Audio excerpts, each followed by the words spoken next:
Good morning, everyone. Morning. If you didn't feel claustrophobic before, you might by the end of this meeting.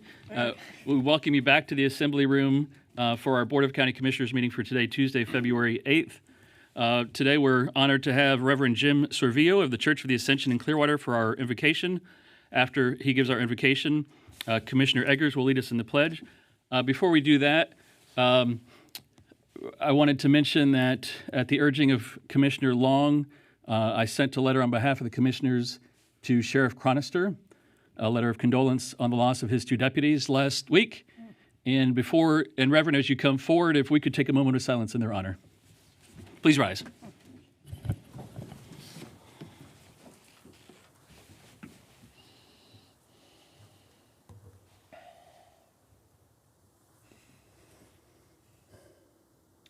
Thank you. Reverend? Let us pray. Almighty God, our Heavenly Father, send down upon those who hold office in this Pinellas County Commission and pour upon them the spirit of wisdom, charity, and justice, that with steadfast purpose they may faithfully serve in their offices to promote the well-being of all people through Jesus Christ our Lord. Amen. I pledge Allegiance to the flag of the United States of America and to the republic for which it stands, one nation, under God, indivisible, with liberty and justice for all. Amen. Thank you, Mr. Thank you, sir. Thank you. We have one proclamation this morning, and I'll come down for that.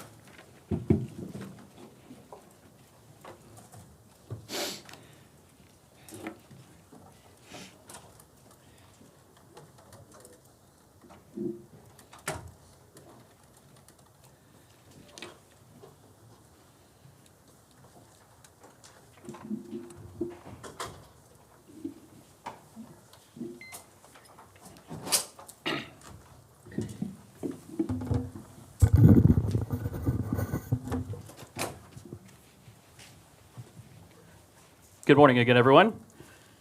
This week, we're thrilled to celebrate Engineers Week, and I'd like to ask Paul Bellhorn, our Engineering Section Manager for Public Works, and Becky Cook, Engineer from Utilities, to join me at the podium. And as you're coming around here, Engineering Week is dedicated to increasing interest and understanding in engineering and technology careers to ensure a successful future engineering workforce. Engineers serve their communities using scientific and technical knowledge and skills to maintain or improve a high quality of life for all residents. Engineers encourage our young students to realize the power of science, technology, engineering, and math in their daily lives. If only Commissioner Welch was still here to help us with that. Engineers continue to stimulate and develop a professional concept among their peers through education and excellence in practice. They help to drive our economy, protect our environment, improve our safety, and our overall quality of life. The knowledge and skills of engineering practice are critical to meet the challenges of the 21st century. So therefore, be it proclaimed by the Pinellas County Board of County Commissioners that the week of February 20th through 26th, 2022, be recognized as Engineers Week. We'll let you have the microphone and say a few words if you like.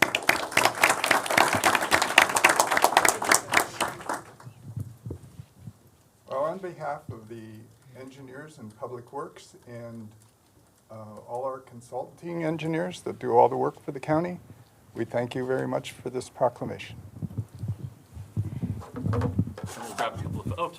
That's okay. And on behalf of, I'm really honored to be here on behalf of the Utilities Engineering Group. We have a wonderful just team of engineers that help our operations group and the county as a whole, and just really happy to represent them. Thank you very much. Come around. We'll take a quick photo.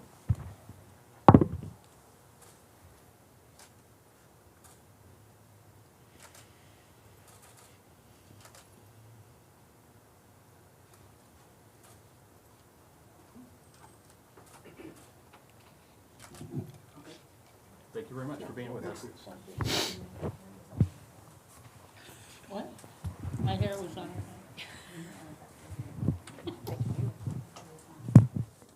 Thank you for sharing.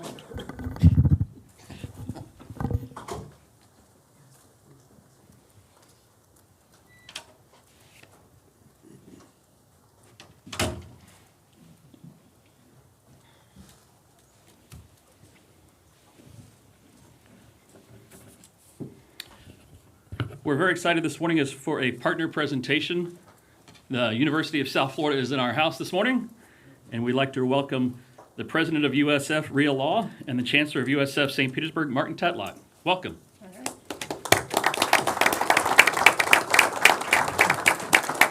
Thank you, and I'm going to speak first because I get the pleasure later of introducing our fabulous interim president of USF. And thank you, Chair Justice and Commissioners, for having us here to visit with you. Just want to start by recognizing a couple of things that we are inviting you to do. Dr. Cynthia Johnson is here with us, or here in this meeting today. She spent 2.5 hours with us on our campus learning about what happens beneath the surface of what you see at the University of South Florida St. Petersburg campus, and we invite all of you to do the same thing. Karen Neesmith, our Director of Community Relations, is here with us today. She will host you, hopefully coming together instead of individually, but we'd love to invite you down to the campus to learn more about us. And I want to really extend a thank you to Barry Burton for a letter of support sent to our Speaker of the House in regards to our Interdisciplinary Center of Excellence in Environmental and Oceanographic Sciences. And thank you very much for doing that on behalf of the commissioners. We appreciate that. I'm excited just to tell you a couple of things and then let President Law tell you a lot of things. On the St. Petersburg campus, we have sort of completed the consolidation process in the formal sense. We are now one unified, consolidated, under one accreditation university with 3 different campuses serving the entire Tampa Bay region with over 50,000 students, about 5,000 of those on the campus in St. Petersburg, but we share those students across the entire Tampa Bay region. Some things you may not know, I'm just going to bust some myths about this. We are a top 50 R1 institution, which means all 3 campuses are your public research university representatives of this region, of the Tampa Bay region. We are an R1 campus. As a result of that, we've had some significant things happen. To get a bachelor's degree in USF is 30% cheaper today than it was when I got here 6 years ago. So for the cost of my son's Kia Soul, you can graduate with less debt than he does for his Kia Soul and have a bachelor's degree coming through USF. That's remarkable because across the country that's just not true, but it is here. We have new degree programs coming as a result of consolidation. We have hospitality management, which is a nationally renowned program that's been only delivered in Sarasota. Now will be delivered on all 3 campuses, including our campus here in Pinellas County, which is important to Pinellas County. We are doubling the size of our nursing cohort. 3 years ago, we didn't have nursing on our campus, which is a severe need in the county. Now we do, and it's an accelerated nursing degree program. We're going to double that cohort because under one consolidated university, whatever program exists anywhere among those 3 campuses, if we can get it over to a place where we need that program to be housed, we'll get it. And so we're bringing that to downtown St. Petersburg, but Pinellas County is what we're all about over here. As a result of consolidation, we had a 50% increase in the number of honors students on our campus this past fall. In the Judy Ginshaft Honors College on our campus, 50% increase and 5 National Merit Scholars. We've never had a National Merit Scholar on this campus in the 52-year history of this campus until this year. And if you don't know about National Merit Scholars, they're the top 1% of the high school graduating class. And almost all of these students are from outside of Florida that we have on our campus as a result of that. We were able to complete a new residence hall. We have 975 beds now on the campus in St. Petersburg as a result of consolidation and the efforts of One USF to fund that. We're able to build Osprey Suites and opened it during the pandemic. But we filled it up, and we're excited about that because, of course, we have a full campus of students wanting to live and be on our campus. Our enrollment bounced back after the pandemic, so this last summer, fall, first time in college student enrollment hit the highest that we've had since 2012.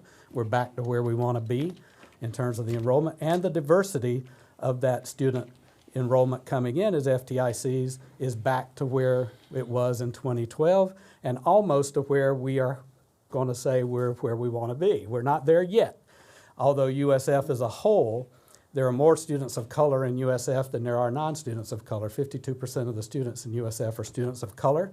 We're not quite there in St. Petersburg yet, but we're getting getting closer. And this incoming class this summer, this next summer, fall, looks more diverse than our incoming class from last summer, fall.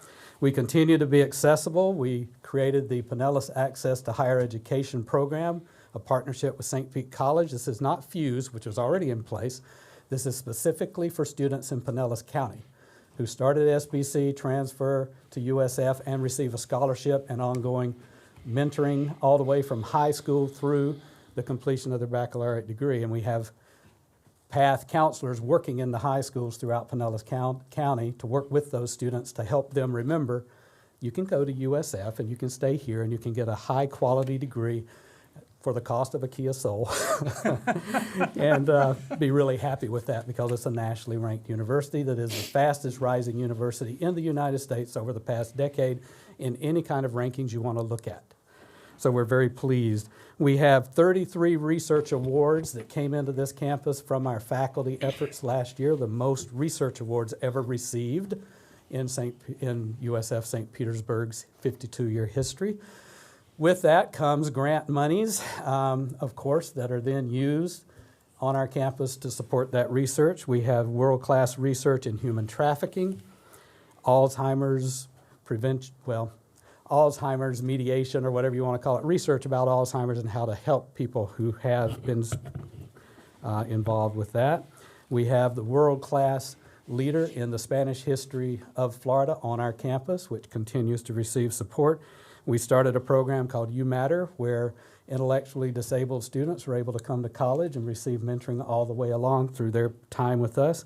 We started the PEARLS program, the USF PEARLS program for children coming out of foster care, and we have over 100 students already enrolled in that mentoring program coming out of foster care, where only 3% of those students complete a bachelor's degree nationally. We plan to, of course, have all of those students complete their bachelor's degree.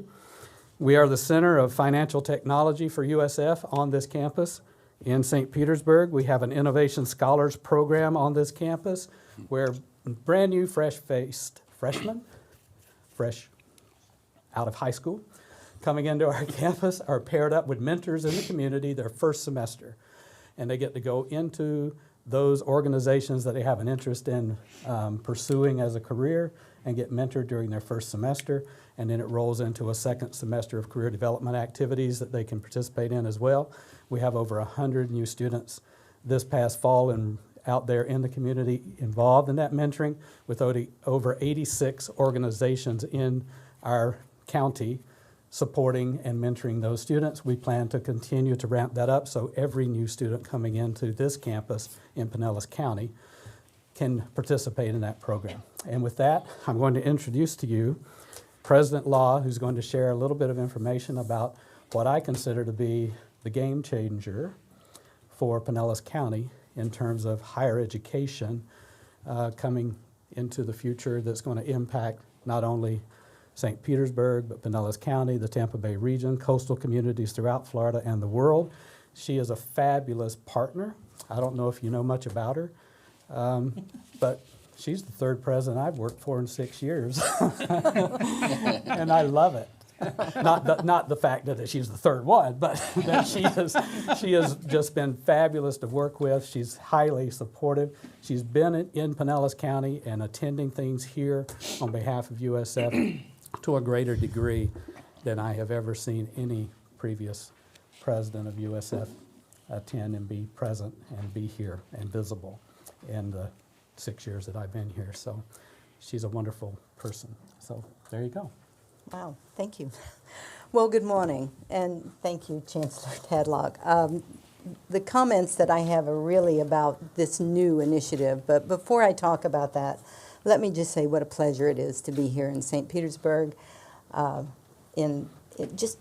actually in Clearwater. We're in Pinellas County, but my point is, in St. Petersburg, where we have this campus, it is a game changer. When you talk about my being around a lot, it's because there's so much going on. And what's more important, there is so much opportunity. Opportunity for us really to be number one in the nation, to be known for environmental sciences, for oceanographic sciences, for solving problems for our world, not just our community, but our world. We have the opportunity to do that, and we have the opportunity to do it this year. And what I'm talking about is the Interdisciplinary Center of Excellence in Environmental and Oceanographic Sciences. It's our EOS building. We made this the #1 proposal for our PICO funding for all of the University of South Florida is right in St. Petersburg, is for this campus, for that building, and I think you have a picture of it before you. The purpose of this building is really to attract new students, students that are interested in solving the world's problems. It's bringing to us new faculty, faculty that are absolutely the tops in their research areas, that are capable of not only teaching but researching and solving these problems that we're talking about. It will bring new baccalaureate, master's, and PhD programs to the St. Petersburg campus.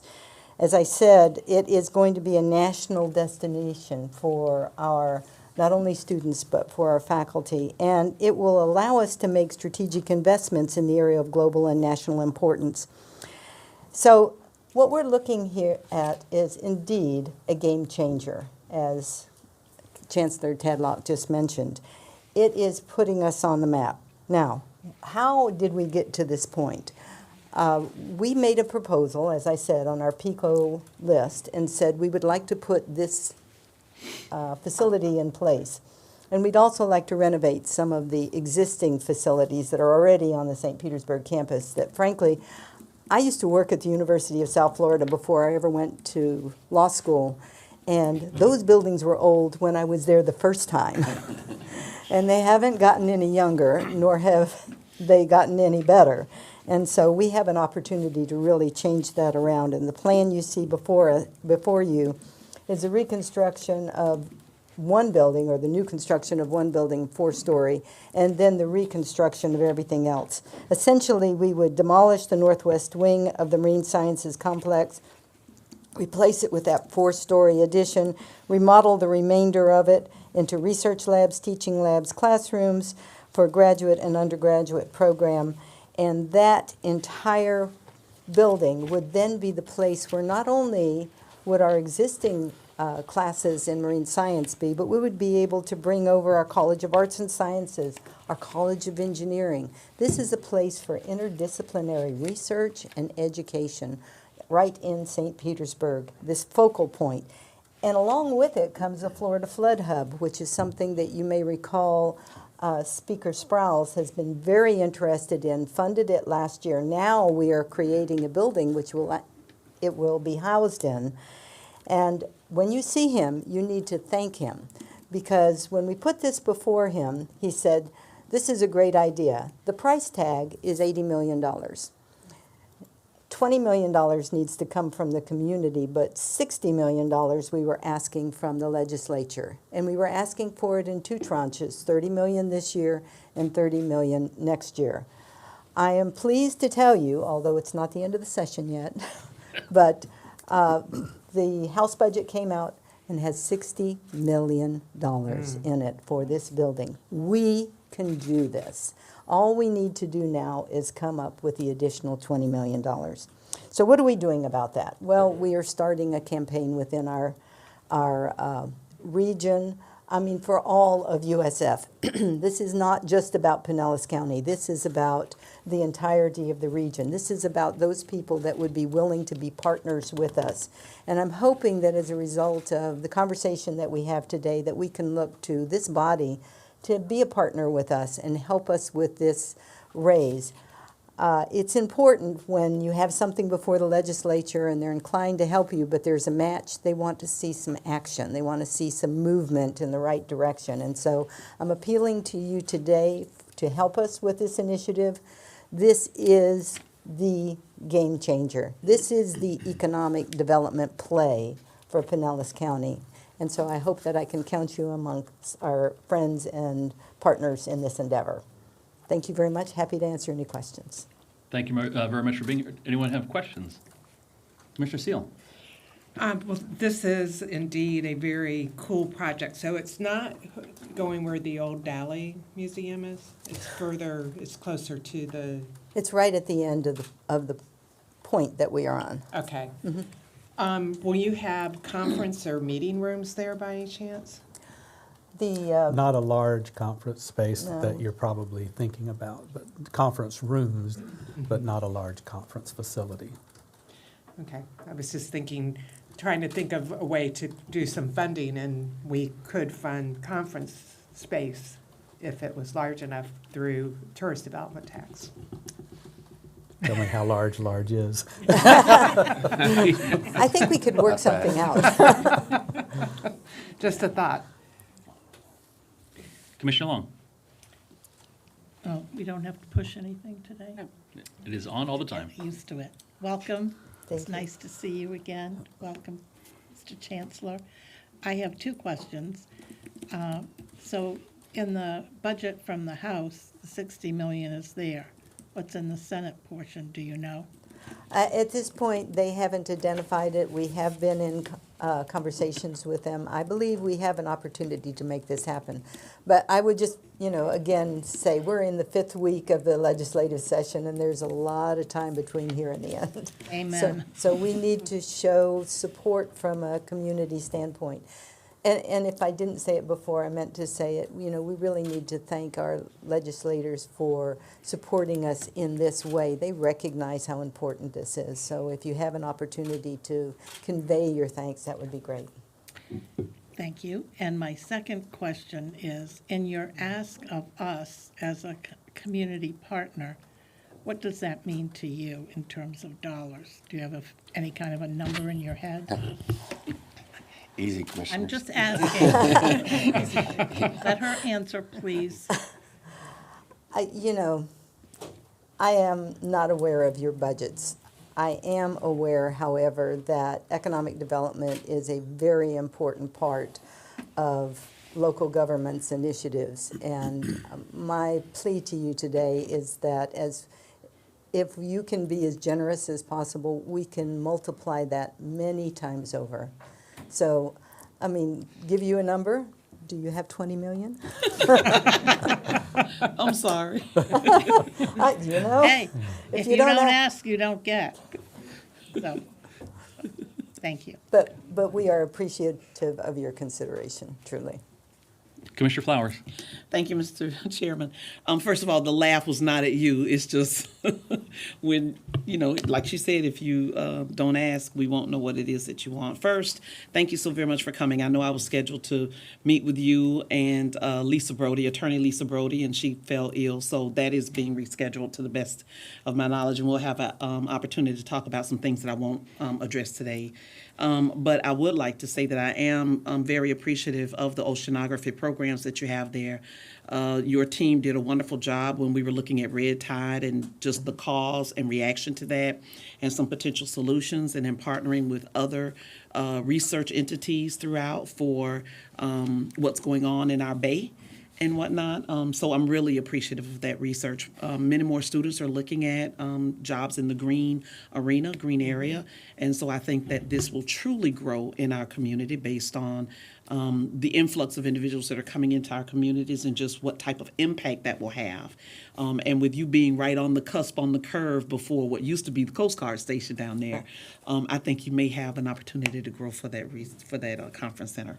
So we'll have a chance to sit and talk when we get together. I was a bull for like a year and a half. I went to school there in the evening, and Goliath Davis at the time was my professor for criminal justice courses. I was in class, one of his students. So I was there for a little while, just a little while. So I'll claim like 0.1% bull while I'm sitting up here.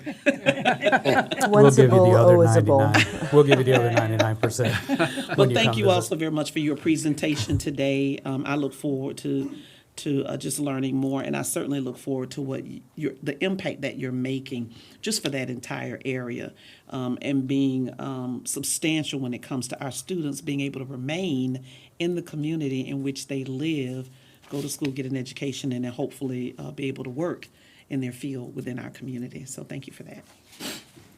Commissioner Gerard?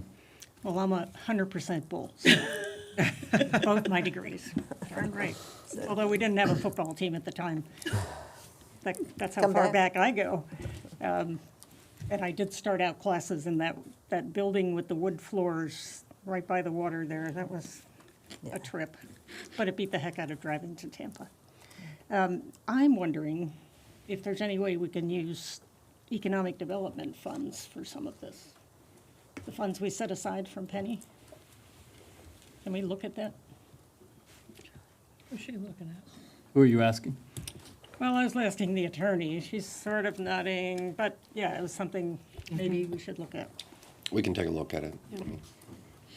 Okay, great. Commissioner Peters. Thank you, and congratulations, and I'm thrilled because this is the most effort I've heard of in the St. Petersburg campus in a really long time. So thank you. And I hope our research vessel is doing exceptionally well. It took me a lot of years to get that for you, so I'm really glad it's going, and I hope it's going well, and it's going to be tied into this, I assume. Absolutely. So my one caution that I would say, and I don't mean to be the kind of downer on this, but when I was in the legislature, and it's still kind of the same leadership style, and they always said that if it's going to be taxpayer dollar from the state, that 20% can't be taxpayer dollars. So we just have to be careful and clarify that if the speaker feels it's the same thing, that's important for us to realize is when they give 80% from taxpayer dollars, that 20% typically is private industry and not taxpayer dollars. So that's just one thing that we would have to clarify before we move forward. And I'm not saying I don't support it. I absolutely support it. But I think that's something that has to be clarified before we'd ever consider moving forward. And I think that our economic development team can help lead you to some other partners that, and that may be the best resource we can give you, is to lead you to some other partners that we're working with that would absolutely want to invest and join in on this endeavor. So that's kind of a cautionary thing, but I do believe that our economic development team can help you with other investors. And it's great to see you, Rhea. Thank you. Good seeing you. Commissioner Eggers. Yeah, well, good morning, and thank you for being here. It's just great to have you and both of you here in the room together. And really, it's nice to see more and more, as you said, the increasing cooperation around the county between all of the different entities that exist under USF. So I'm particularly happy about that. I also wanted to make the comment that Commissioner Peters made. And then the other thing is that when the governor was down, I guess it was a few months back, on the red tide issue, and he spoke very importantly about the issues that confront us and the education that's going on, the research that's going on, and I was really proud that USF St. Pete was right out front on that, and it clearly, as it relates to the issues we've had from some of the spills in the area, and having you all here doing that research is just awesome. And it is a sense of pride. And I am no part bull, but certainly a big fan and big supporter of your entity and all the work that you're doing. So thank you, and appreciate your being here today. Thank you. Thank you. The one question I did have was about, one, the hospitality degree is probably about 50 years overdue, so we are happy that that's made its way to St. Petersburg. And the nursing is critical, obviously. Those degrees and some of those, the student is able to start and finish at St. Pete without taking a Tampa, or is it still, or is it online, or what's the, can your son trade in his soul and do all his degree at USF St. Pete? Yes, the accelerated nursing program is housed on the campus, actually in the old city port building, which was remodeled by us in order for them to use that as their facility. So it's housed right there on the campus.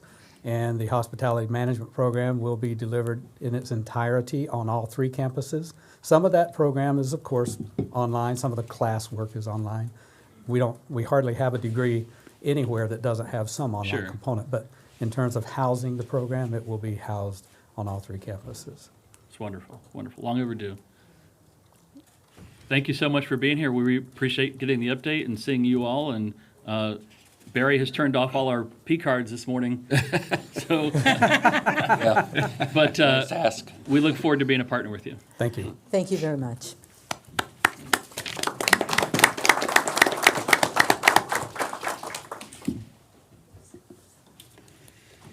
All right, we will begin our public hearings. We'll start with item number 3.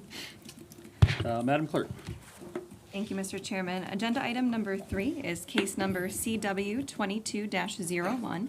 This is a proposal by the City of St. Petersburg to amend the countywide plan map from residential medium and multimodal corridor to residential high regarding approximately 11 acres out of an approximately 14.73 acre property located at the northwest corner of 6th Street South and 32nd Avenue South.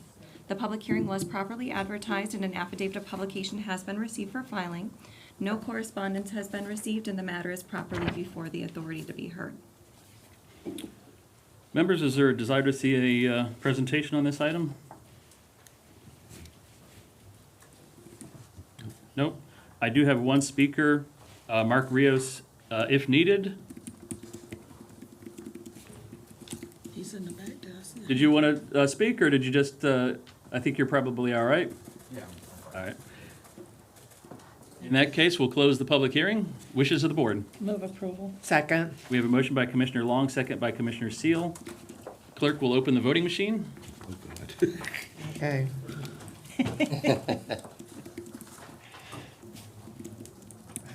Members will proceed to vote. And mine doesn't work. Yeah, mine's not clicking. Mine doesn't work. There it either. goes. Give it a second. It hasn't popped up yet. Did you put it And I on? joined. You in number 3? Run back. Maybe I didn't join, I'm not used to that. Back to the Oh. main. Yeah, I joined. I'm a yes. I'm a yes as well, but I haven't populated. Did you There it is. join this morning? I refreshed it. Did you join the meeting? Join button. Did. I'll I'll refresh. do Very it again. big, yeah, at the outside. There you go. It says loading. Nope. There you go. Oh, wasn't that interesting? I did join this morning, but sorry. Thank you. All right, it's 7-0. The item passes. The clerk can close the board. Item number 4. Mr. Chairman, agenda item number 4 is case number CW 22-02. This is a proposal by the City of Dunedin to amend the countywide plan map from residential low, medium, and preservation to recreation, open space, and preservation regarding 44.68 acres, more or less. It's located at Keene Road and 1900 Virginia Avenue. The public hearing was properly advertised. An affidavit of publication has been received for filing.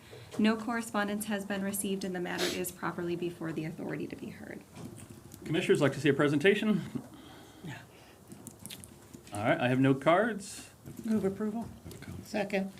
We have a motion by Commissioner Gerard, second by Commissioner Long. Commissioner Eggers. Yeah, well, first of all, I just wanted to congratulate, again, the community, City of Dunedin, for this effort. It's making purchases like this in this county are never easy. They're challenging all the time because we desperately need land for construction, new business, jobs, et cetera, in our light industrial areas. And so we also need land for housing. And so the challenge is always there, especially in a county like ours, to balance all of that. And this is quite an achievement for the area. And I think it's also important to note that 50% of the purchase of this came from private donations, which is pretty staggering.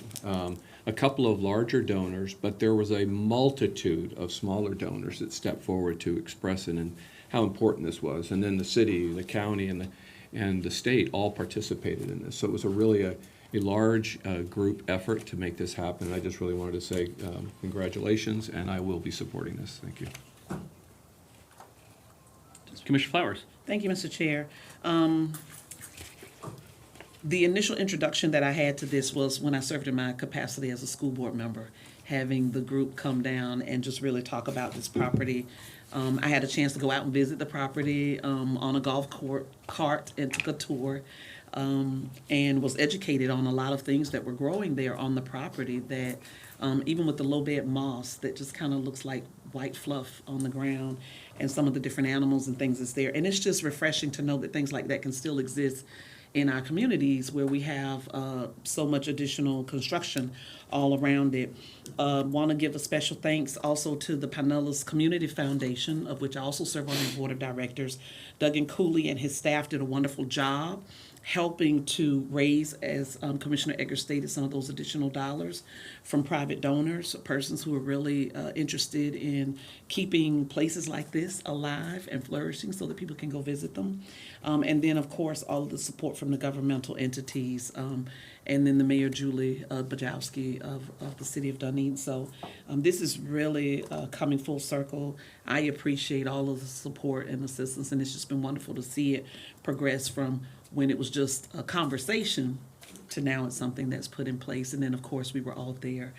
Commissioner Eggers gave the remarks and whatnot with a number of people just to allow for the opening of the park. So this is, I think, really, really wonderful that we can do something like this in our community and keep the spaces alive for people to see.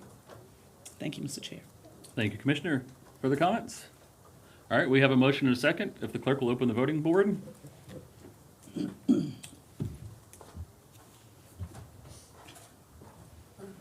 I guess voting board doesn't like me today because I've refreshed it and it's still not coming up. Did she join? Yes, I joined it. Yes, it's current item. It's doing everything and. Yeah, some walk away. So if someone from IT could maybe take a check on it, but I'm a yes vote. And then maybe someone can come up and, I left the meeting and then I came back in. The item passes 7-0. We can close the board. For those in the audience who are watching, we are using not new technology, but technology that we haven't used in 2 years. So it's a little refresher for us as far as the voting system. And at this point, I think it's not user error, it's system error, but we'll see. Item number 5. Agenda item number 5 is case number 21-14. This is a proposal by the City of Oldsmar to amend the countywide plan map from activity center to activity center regarding 38.6 acres more or less located in the Town Center Commercial Residential Zoning District located within the area south of Tampa Road and north of State Street East, or otherwise known as State Road 580 and State Street West. The public hearing was properly advertised. An affidavit of publication has been received for filing. 38 emails in opposition, 4 emails of concern, and 6 emails of support were received by Forward Pinellas, and 22 emails of support have been received by the clerk. The matter is properly before the authority to be heard. All right, members, we have staff from our department, we have staff from Forward Pinellas, and we have staff from the City of Oldsmar. I have no public comments. Yep. We have the petitioner representing the city. We do have public comment. Would you like to see a staff presentation before that? Yeah, let's go ahead and have a staff presentation, at least a brief one, to see what we're doing this morning and why traffic was so bad getting from Oldsmar to Clearwater this morning. Everyone coming in. Good morning, sir. Good morning, Mr. Chair and Commissioners. Rodney Chapman, Planning Division Manager with Forward Pinellas. And I'll walk you through this amendment, which is a little bit different than what you typically see in your role as a countywide planning authority. As we talked before, the City of Oldsmar is seeking to amend the standards within their town center redevelopment plan. Essentially, what they're trying to do is create a bonus provision or framework for vertically integrated mixed-use projects within their downtown. The reason you're seeing this, even though the colors on the map aren't changing, what they are doing is adjusting the development standards within this particular area. And since they are making that change to their development standards, it requires CPA action. This request is centered on property adjacent to Tampa Road. You'll see it outlined in yellow on the map to the right. It is approximately 38.6 acres, and the uses in the area are a mix of commercial, retail, hotel, as well as the location of Oldsmar City Hall. The surrounding uses are commercial to the north, and then residential neighborhoods abutting the area to the south of State Street. The amendment area, as I mentioned before, is the city's town center commercial residential zoning district. The city, again, is proposing that bonus framework to promote or incentivize vertically integrated mixed-use development. And what this essentially would do would be to increase the density for residential projects up to 65 units per acre and a floor area ratio of 2.0 for non-residential uses. Additionally, the city currently doesn't have in their regulations a standard for transit accommodations or hotel accommodations, and this would designate a maximum of 150 units per acre for those hotel uses. And again, this wouldn't be a blanket development entitlement that is available to anyone. This is only for vertically integrated mixed-use projects. So projects that have a mix of uses in a singular building that is of a vertical nature. This is an image of the Oldsmar Town Center adjacent to Temple Road. This is a couple images of hotel uses within the immediate amendment area. Again, suburban hotel accommodations that we typically see in a lot of areas around Pinellas County. There are retail commercial uses, again, along Tampa Road that exist today, as well as a few images of the configuration and the amenities along Tampa Road. Again, the current and proposed countywide plan map category will not change, so it will remain activity center. And you see the development entitlements in the table at the bottom, where at the countywide level, we allow up to 90 units per acre, 150 units for hotel accommodations, and a floor area ratio of 3.0. This particular amendment, and it's referenced at the table to the top, if you look at the center column, this is what the city currently allows, 30 units per acre. They don't have a transit accommodation standard, and they have a floor area ratio of 1.0. This action, if approved, would again increase those entitlements consistent with the column to the right, so 65 units per acre for residential uses, 150 units per acre for hotels, and a floor area ratio of 2.0. The map to the bottom depicts where these bonus provisions would apply. Particularly those areas in gray and outlined in the dotted red line are the town center commercial district that is under consideration. The district includes other areas that would not be applicable to those bonus provisions. You can see those to the south, so those areas in pink and green and the lighter gray are part of the city's community redevelopment district, but they would not be applicable for this bonus provision. We also take a look at other considerations when looking at these types of actions. One is the impact on the coastal high hazard area, and you can see on the map to the right, about 73% of the amendment area is located within the coastal high hazard area.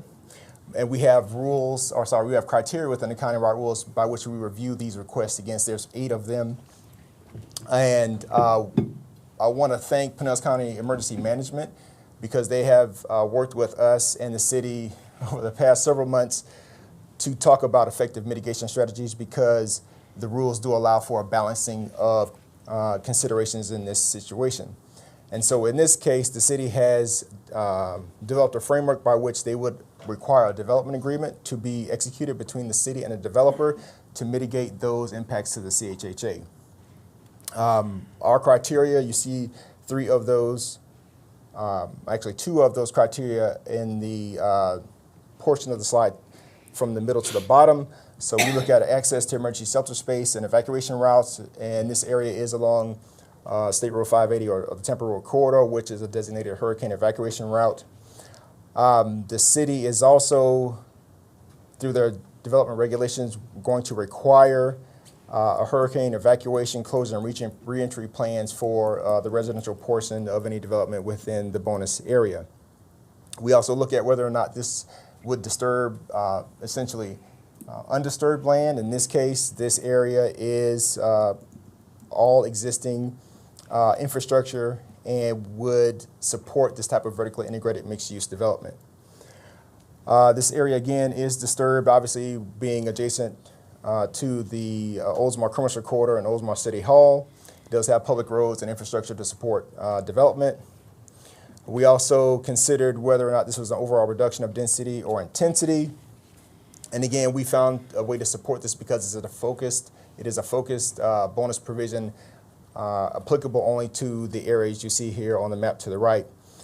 And we also found that it is consistent with the city's comprehensive planning process. They have policies within their plan that reference this type of development activity and framework within their future land use element. So based on our analysis, we've determined that this action is consistent with the review criteria contained in the countywide plan and are recommending approval. Are there any questions of me? Thank you, sir. Questions for staff? All right, thank you very much. For the petitioner from the city of Oldsmar, we have Felicia Donnelly and Tatiana Childress.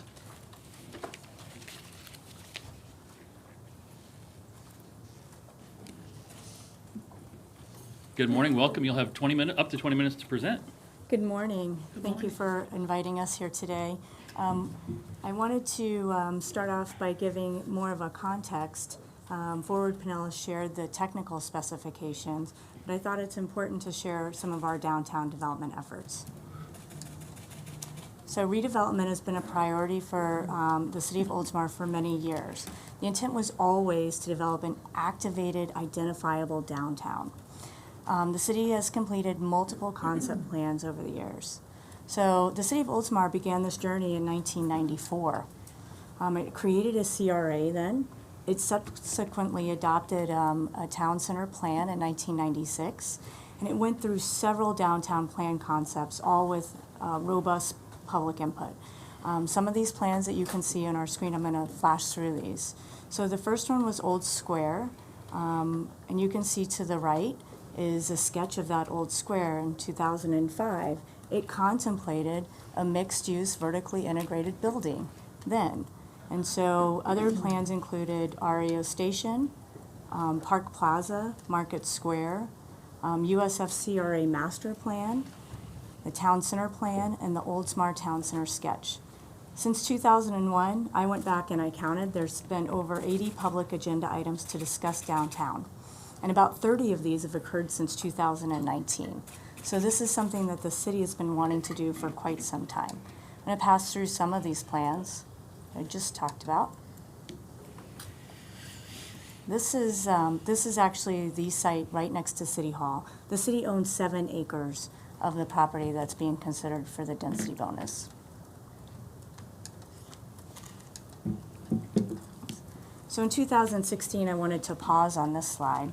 2016, the city partnered with the USF to produce a CRA master plan and a site plan for the site next to City Hall. In 2016, they contemplated 400,000 square feet of buildings, including 137,000 square foot of residential and 106,000 square foot of commercial. I think this is important because in 2016, we started to see a small tip between the amount of commercial versus the amount of residential. In 2017, the city hired Stantec Consulting to put together a plan that they could put out to an RFP based on the 2016 USF study. So as you can see here, the vertically integrated mixed-use buildings, pretty high dense on this site.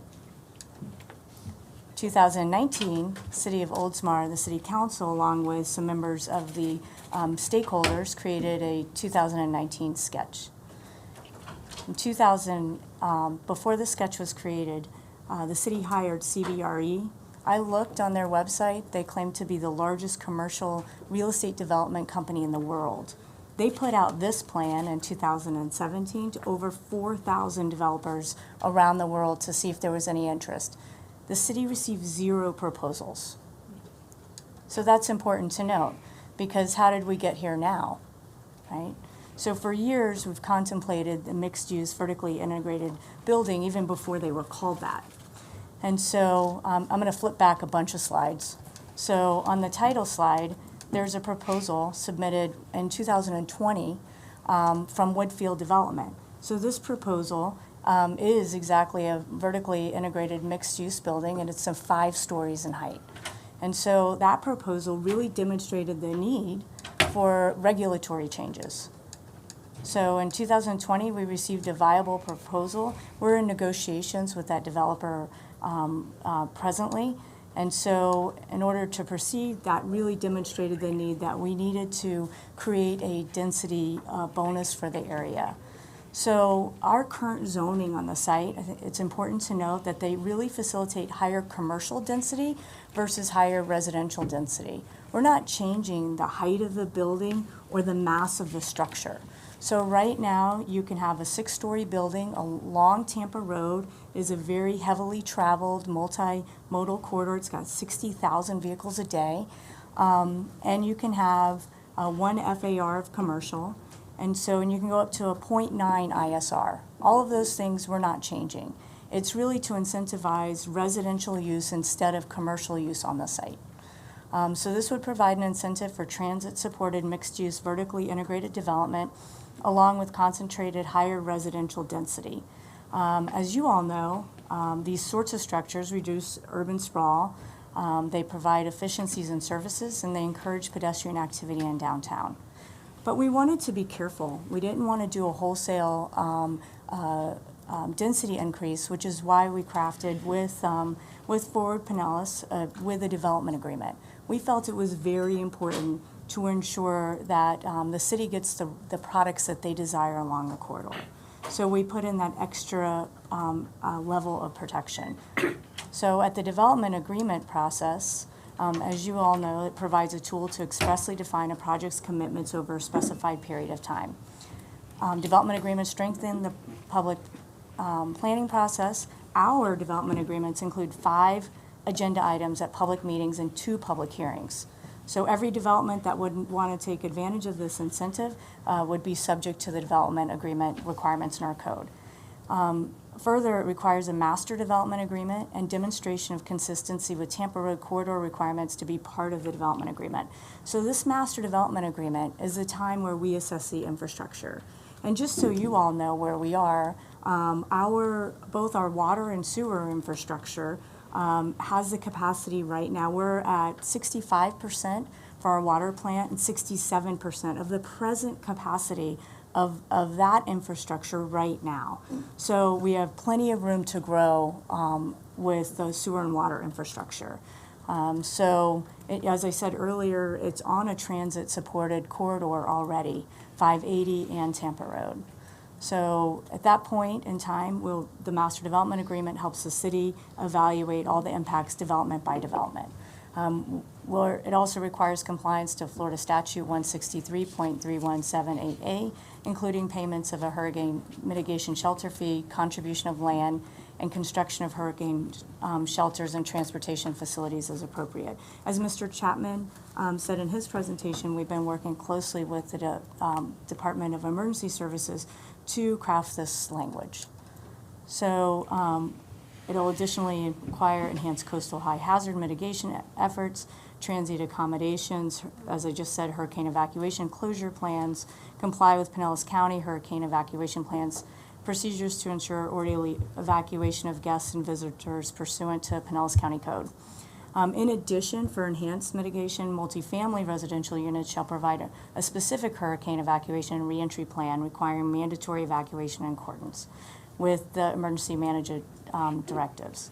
The plan shall include operating procedures for how the project will handle loss of off-site or grid power, transition to a backup source of power, and transition back to normal operation. I think it's also, and during the conversations that we had with the Department of Emergency Services, something came up that I thought was relevant, is that these sorts of developments really elevate the residential to a second floor, which, as you all saw, our coastal high hazard area is quite large in Oldsmar, so given our location, that's extremely important. So in summary, this proposed amendment furthers our downtown redevelopment efforts. The proposed amendment complies with all the relevant countywide considerations, and it requires a development agreement with a master development plan and enhanced coastal high hazard mitigation requirements. Questions for the applicant? Commissioner Flowers. Thank you, Mr. Chairman. I think it's wonderful to see the burgeoning growth in Oldsmar when I'm going over in that area. For the multifamily residential dwelling, will there be any accommodations to assure that there's workforce housing incorporated within those structures? Because you have Nielsen, which is really big back on that back part. You have Progressive. Yeah, thank you for that question, Commissioner Flowers. As Oldsmar, you may or may not know, we have about 1,100 businesses that are in Oldsmar. That's a lot for our size community. We only have 10 square miles. So I personally meet with those businesses quite regularly, and I hear two things from them. They say that they need workforce talent and workforce housing. So this is their answer to their workforce housing in Oldsmar. Thank you. Commissioner Seal. Welcome. So that I heard you correctly, so the first floor would be commercial or retail? Correct. Okay, and then, Yeah, Apartments vertically will be on top of integrated that. mixed-use building. That is correct. okay. And then just, for everyone's knowledge, the development agreement would not come back to the county. That would be simply within the purview of the city. That's correct. Thank you for that. Okay. Commissioner Eggers. Well, I had a couple comments and questions here, but as you went through your comments, I was checking them all off, including the part I was writing down elevated residential when you said it, and I was like, wow, it's kind of scary that that you're on whatever. Thank you for first of all the effort that the community has gone through over the years, and you have to kind of change and see how things work from a development perspective. They have to work for everybody. And so I think this is a great compromise. I'm glad you focused on the fact that the mass and the size, the height is not going to change. It's just the mix of units with the increases that density. So elevating it out, the residential up off out of the flood zone, I think is great. Really just, I think the part that you said at the end about having a development agreement, which means 5 public meetings and then two public hearings. So if a developer is willing to go through all of that, which they should, given the fact that this is your land and your downtown, I just commend you and the commission for their vision and effort over the years. And again, good work. Thank you. I'll be supporting this. Thank you. Thank you, Commissioner. We heard in the opening that Ford Pinellas received quite a few emails in opposition. I don't know about the other commissioners. I haven't received anything in opposition for this agenda item. Can you nutshell what the opposition was, and have you all addressed that, or kind of where we're at?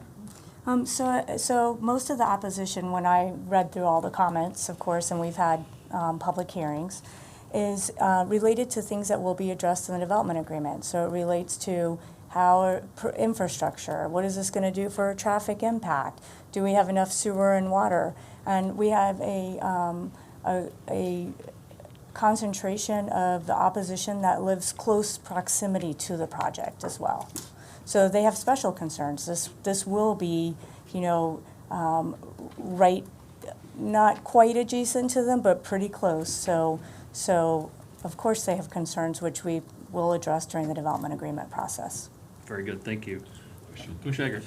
And to your point about being adjacent to their neighborhood, but most of the product that you have right now on the south side of your main street there is all kind of a serves as a buffer already. There's some 2- and 3-story product already on that south side. I'm assuming that's still within the activities center, and but not deep enough to do a whole lot of development on, in addition to what's already there. So whatever is built on the north side of that will have an additional buffer to that, to your point. Absolutely. So in 1994 and 1996, when the town center was first created, it was really based on like a transact zoning model to where you went from low residential up to a higher density.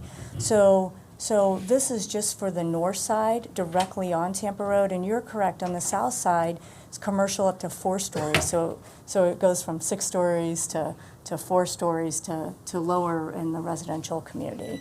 Thank you. All right, thank you very much. We'll go to our public comment section now. I'll call you up and you'll have 3 minutes to address the board. Eric Seidel.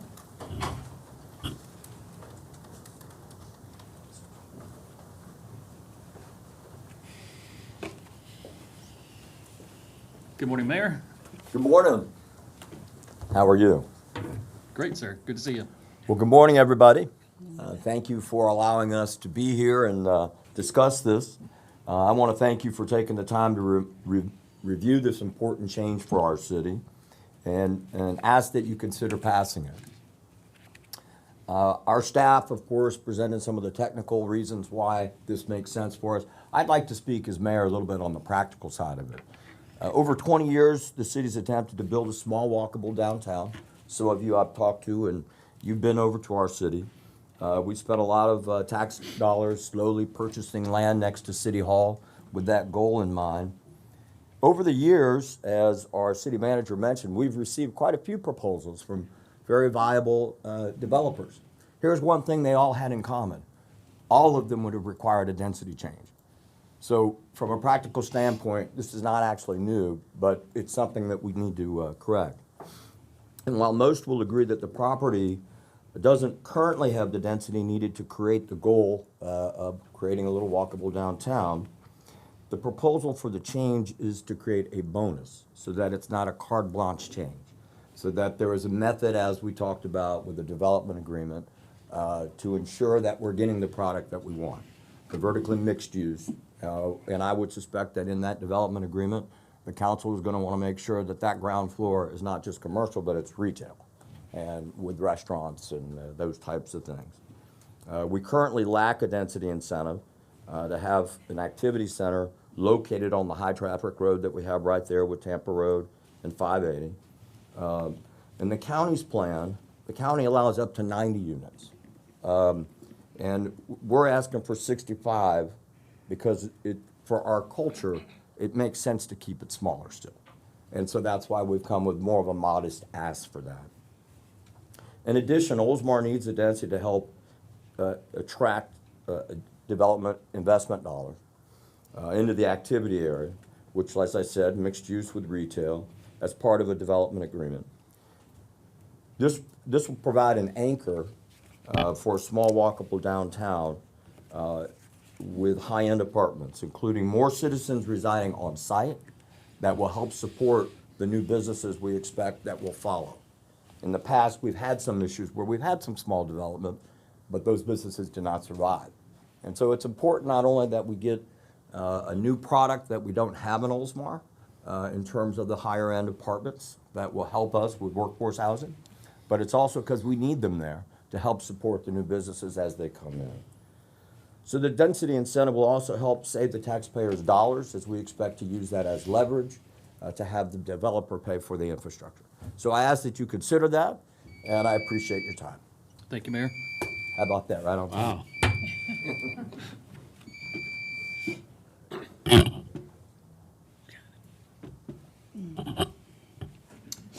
Doug Beavis.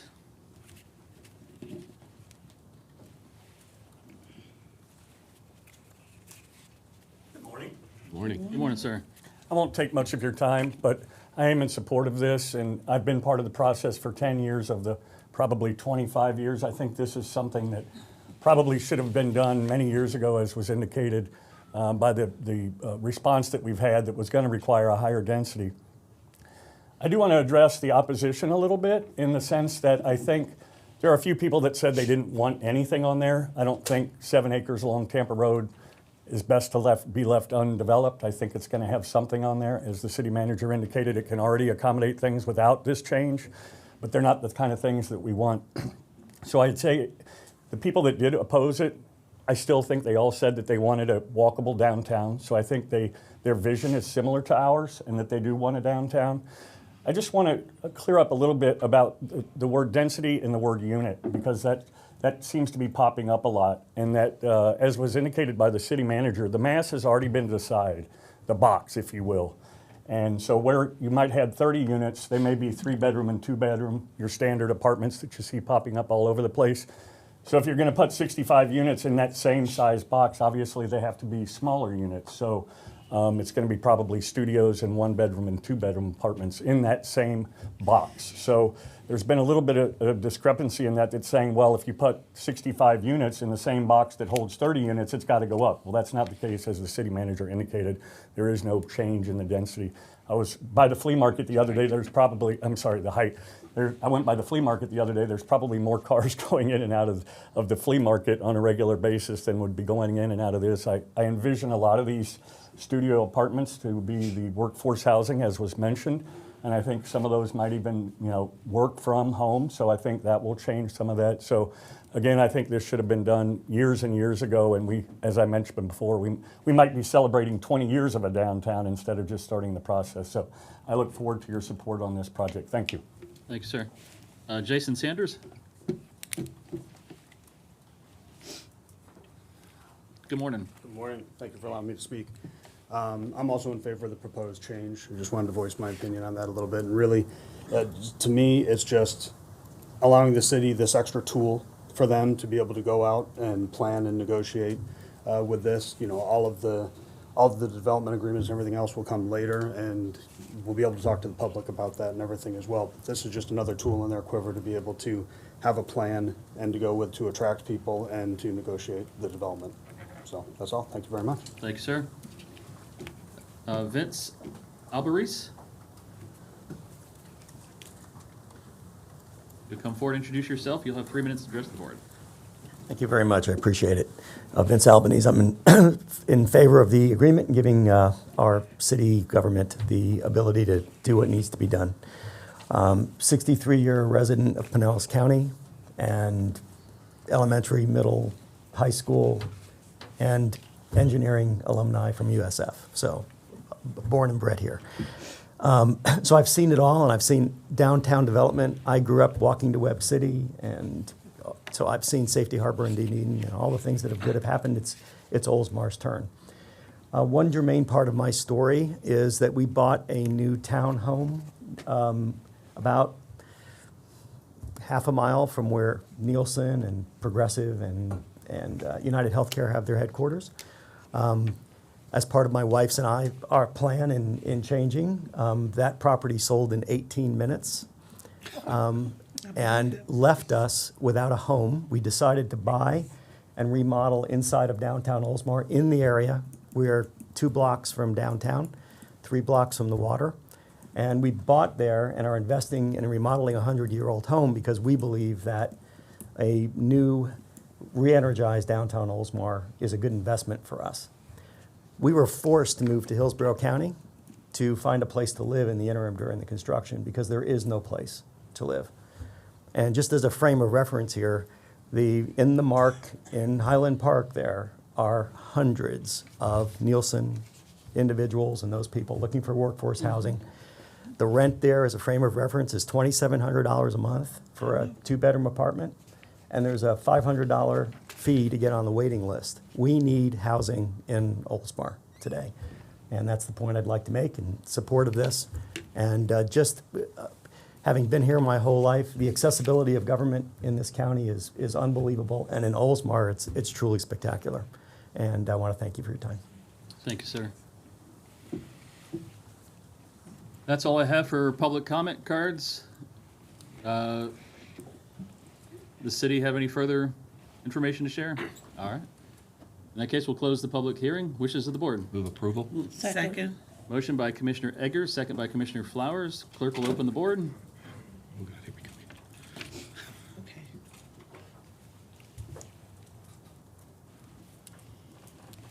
I'm a verbal voice vote. It's still not working, and my IT guy came up to, so sorry. Being stubborn, huh? Yeah. What's your vote, Commissioner? I'm sorry. Yes, please. So the item passes unanimously. Thank you, everyone, for being here from Oldsmar. We appreciate you. Item number 6, Madam Clerk. Thank you, Mr. Chairman. Agenda item number 6 is a proposed ordinance for updates to Chapter 14 of the Pinellas County Code related to animals, including revisions pertaining to the keeping and care of animals, bite incidents, and other provisions supporting animal welfare in the county.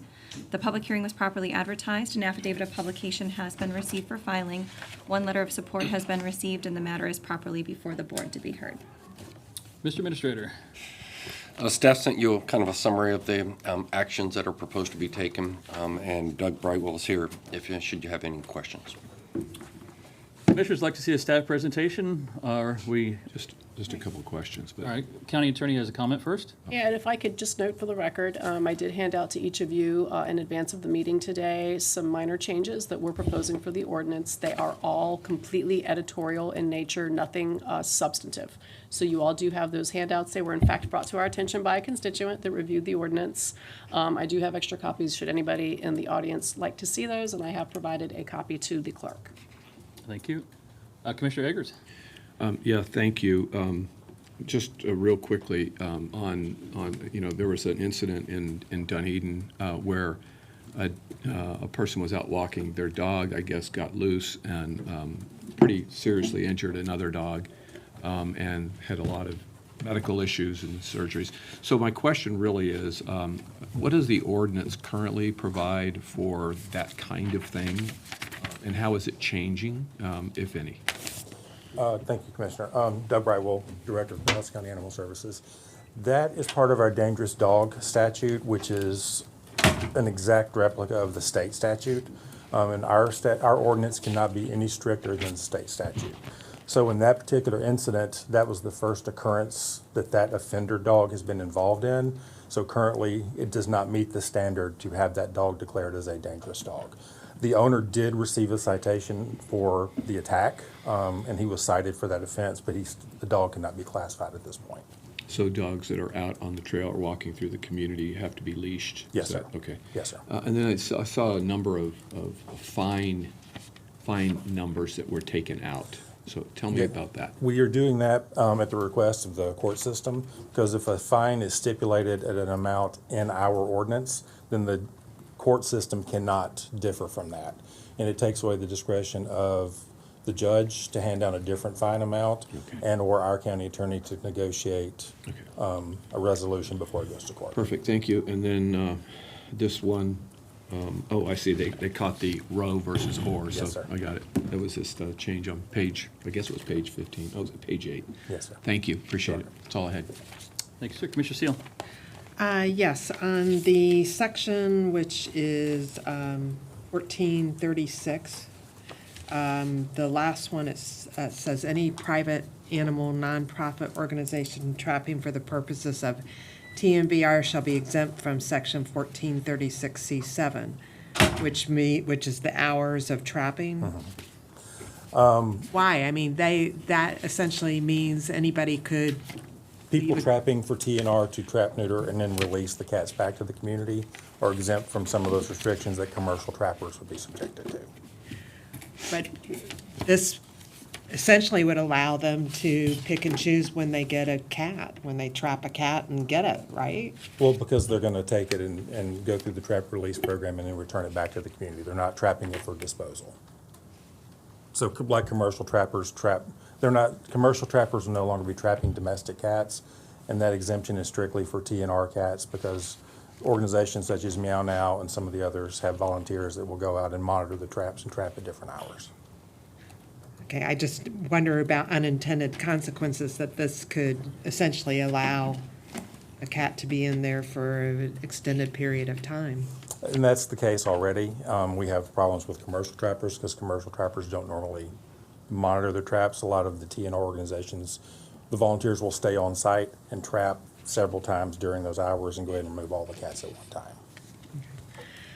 time. The other part that I was curious about is you are eliminating an organization desiring to conduct countywide or targeted TNVR to no longer submit a proposal to you? A business plan. That was never utilized since the ordinance had been put in place.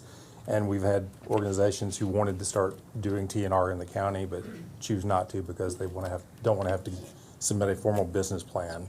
No other nonprofit has to do that, so we're removing that requirement just for TNR nonprofits. But does this mean that basically I, as a person, could go out and do my own TNVR? As individuals already can, but nonprofits were required to submit a business plan strictly for TNR activities, but no other nonprofit was required to do that for animal welfare issues. So there was a lack of consistency. But, so an individual, how do we know that they've gone through training and that they're following the rules? There is no requirement for training. And the business plan was strictly a financial business plan. It wasn't a TNR training course. Okay. We have no control over how individuals do the trapping. We haven't before, and we would not have with this change. This is strictly a business plan requirement. Well, I know that the community has had some issues with that, and I continue to have some concerns about that as well. Yes, ma'am. Again, unintended consequences. Understood. Further questions? All right, we have several members of the public that would like to be heard on this item. In person, Dara Eckhart.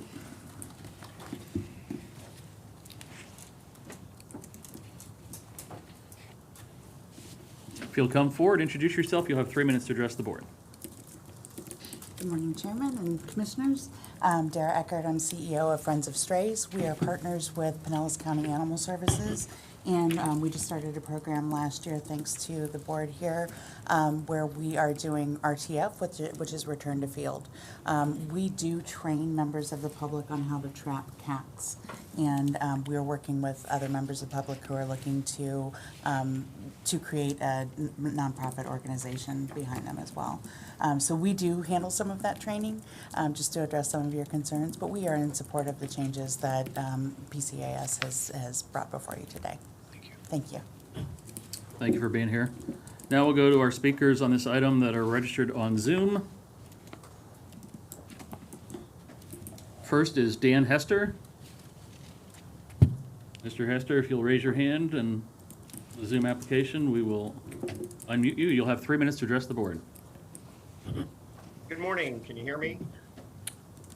Is that Good on our morning. end? The volume? Can you hear me, Mr. Chair? Yes, sir. All right. Thank you so much. Nice to see these smiling faces. Wish I could be there in person. Maybe when we straighten out this virus situation, we'll get back to a normal life. Just a couple of things. I'm speaking on behalf of the board of directors of Meow Now as we approach 10,000 cats that have gone through our program that are no longer reproducing. Pretty significant in the course of our short lifetime on what we've done to try and help address the situation of the free roaming cats. We support the changes that Director Brightwell has brought forward, and administration supports them also, and we would ask our elected officials to support it. These changes are actually long overdue, and I think they just fall in line with kind of where we've come as a community over the last 5-6 years. Improving shelter requirements and unsanitary conditions and things like that are things that hard to believe that you have to even put them into an ordinance, but nonetheless, without them there, animal services control officers have no enforcement capability. So we absolutely support that. Not all the changes that we had requested actually were able to go into the ordinance. I might ask Madam County Attorney to look at down the road the definition of caregiver and owner. They are not the same. You can certainly be a caregiver without an owner. And as we know, TNVR, return to field cats, do not have an owner. But the courts look at it a little bit differently, so clarification should be made. To address quickly Commissioner Seal, we also train our people with proper trapping techniques. We also have to schedule trapping simply because there are not sufficient surgery spaces available in our community. And as a result, we would love to be doing 150 cats a week instead of 50. But until we get surgery space, low-cost surgery space, the process is kind of a drip, drip, drip. But it's impactful, and I think the results at the county animal services will reflect that. I want to thank you all very much for your continued support, and I hope that we stay on this trail of improving the quality of life and provide humane treatment for all these animals that call Pinellas County home. God bless you all, and thank you for your public service. Thank you, Mr. Hester. Our next speaker is Tara Yerkshot.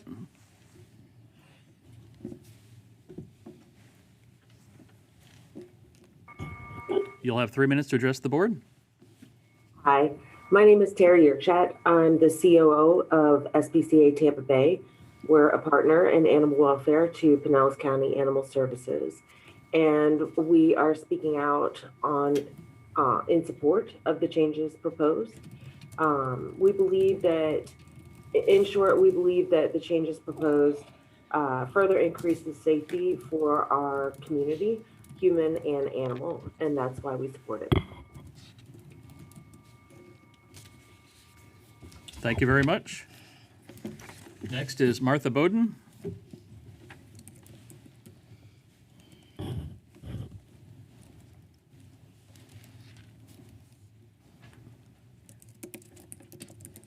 don't see you on the Zoom application, Ms. Bowden.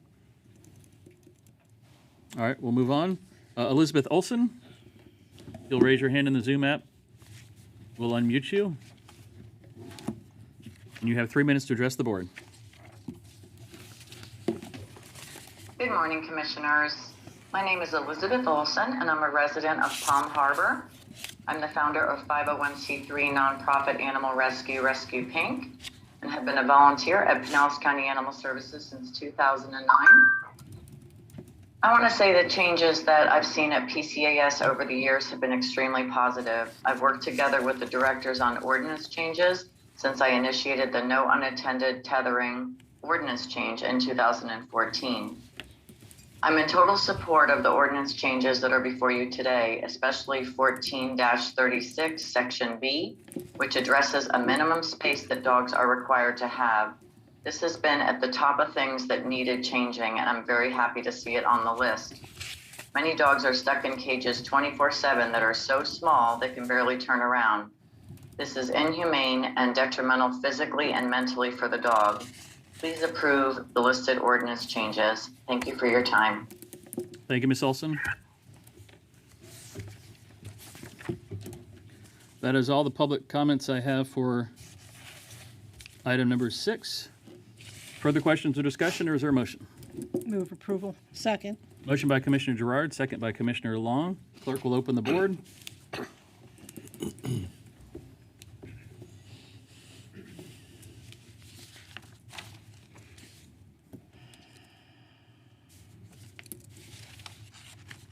Commissioner Flowers?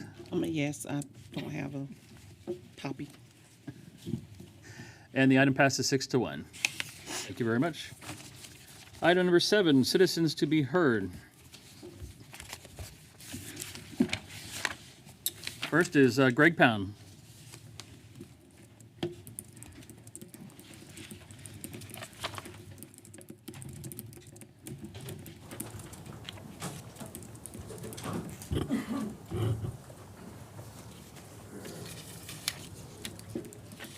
Good morning. If you come forward and introduce yourself, you'll have 3 minutes to address the board. Yes, Greg Pound. Thank you, commissioners, legal and illegal commissioners. I want to bring up an issue of a problem we're having in Pinellas County, and I found a way of resolving it. And not only that, maybe saving our government. This comes out of 1 Corinthians chapter 7, and I'll just, in my little 3 minutes, let's see if I can get this done. Okay, the issue is going to have to be with family. If we don't save our families, we're in big trouble. Now, this is a list of newspaper articles, and you can look them up, or if you want me to give them to you, I'll give them to you.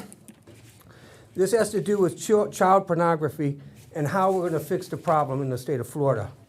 I don't know if you've seen the governor's statement this morning. I'll try to read it if I can.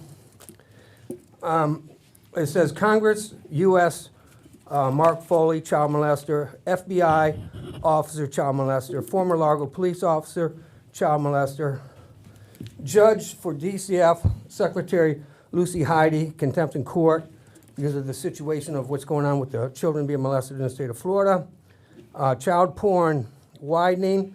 These are all news articles. Federal prosecutor of Florida found arranging to have sex with a 5-year-old girl in Michigan. Okay, and then our own Judge Downey, who was caught masturbating in court, looking at child porn, and the only reason he was caught because a woman bailiff reported him because he was getting aggressive towards her, and I think that's a real sad situation what we've got going on. And then this other article here, this is a newspaper article. It says child porn shadows darkness. Now listen to this. It says, okay, every week it seems all over, every week it seems otherwise upstanding citizens, teachers, political leaders, preachers, police officers getting caught with obscene pictures of innocent children. That's child porn. Okay, and so, I mean, this has been a problem. I've been trying to expose this with DCF, and then I don't want to speak about the dead that we had running our courthouse, and this Epstein Island, and how he came to Florida and got off for all the children that were being molested. But the only way this thing is going to be resolved, it says, it's through marriage. It says, let every man have his own wife, every woman her own husband. 1 Corinthians 7, read it. Sexual fulfillment is found in marriage. When you get married, a woman's body belongs to her husband, and the husband's body belongs to his wife. And you have, and you're not supposed to keep that from one another. And this is what we've done in our society by getting away from the Word of God, not teaching it to our next generation of children. We're destroying ourselves. We're bringing ourselves under judgment by the living God, and you better change it, folks.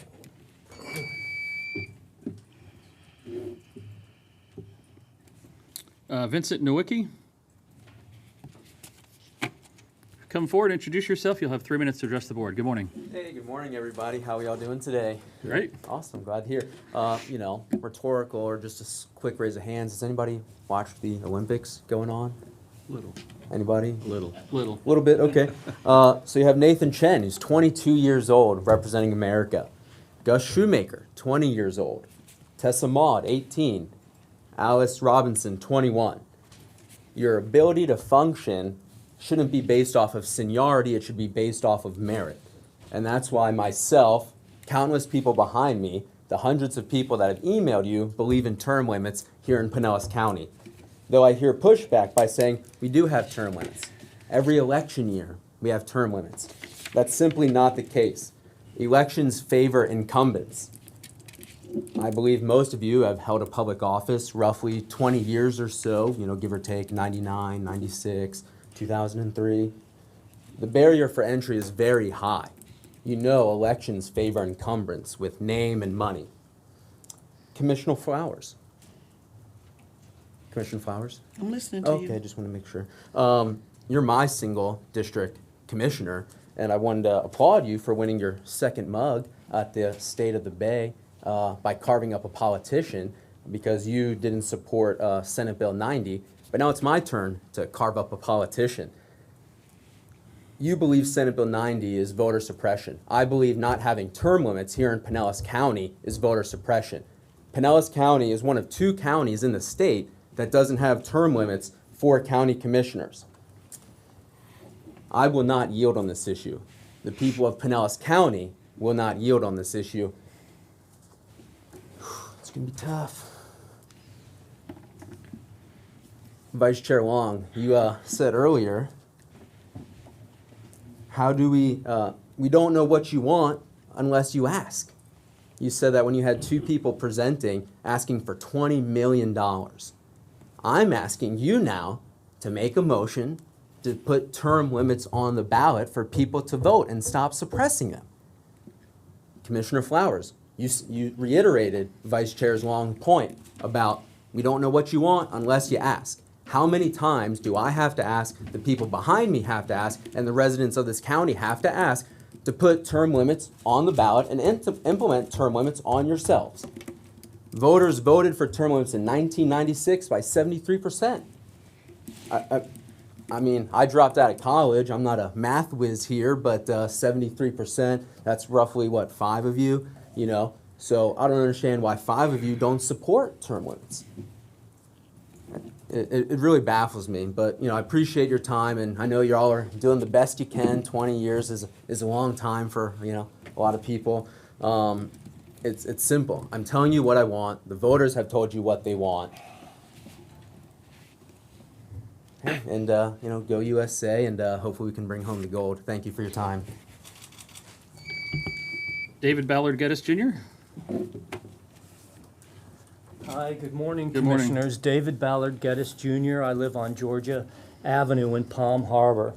Article 3, Section 2 of the U.S. Constitution states, "The judicial power shall be vested in one Supreme Court, and such supreme power shall extend in all cases in law and equity arising under this Constitution, to all cases of maritime jurisdiction, to controversies to which the United States shall be a party, to controversies between two or more states, between a state and a citizen of another state, to include foreign states and subjects thereof.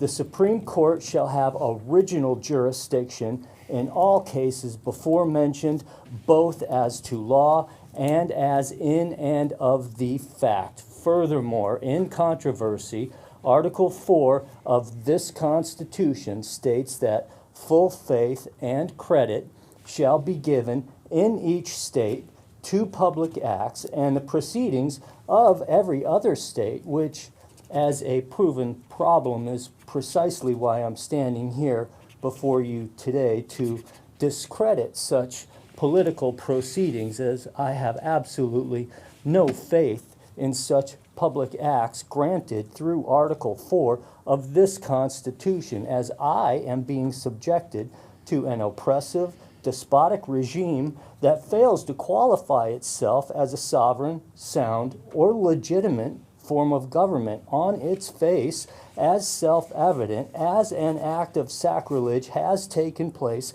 as based on the Reclaimed Water Variance application, again in regards to the 14th Amendment. Roe versus Wade, using maritime deportment, has proven the judicial system to be a kangaroo court serving a banana republic. Through such legal evasion, I do not trust your corporately empowered judges under such legal evasion, using such case law as proven bias in promulgating demagoguery, in establishing a subversive form of government manifesting usurpatuitous powers over water. Should your judges prove themselves to be individually vested in coveting such forbidden objectives, they themselves shall be held personally responsible, and I have a First Amendment grievance. Thank you.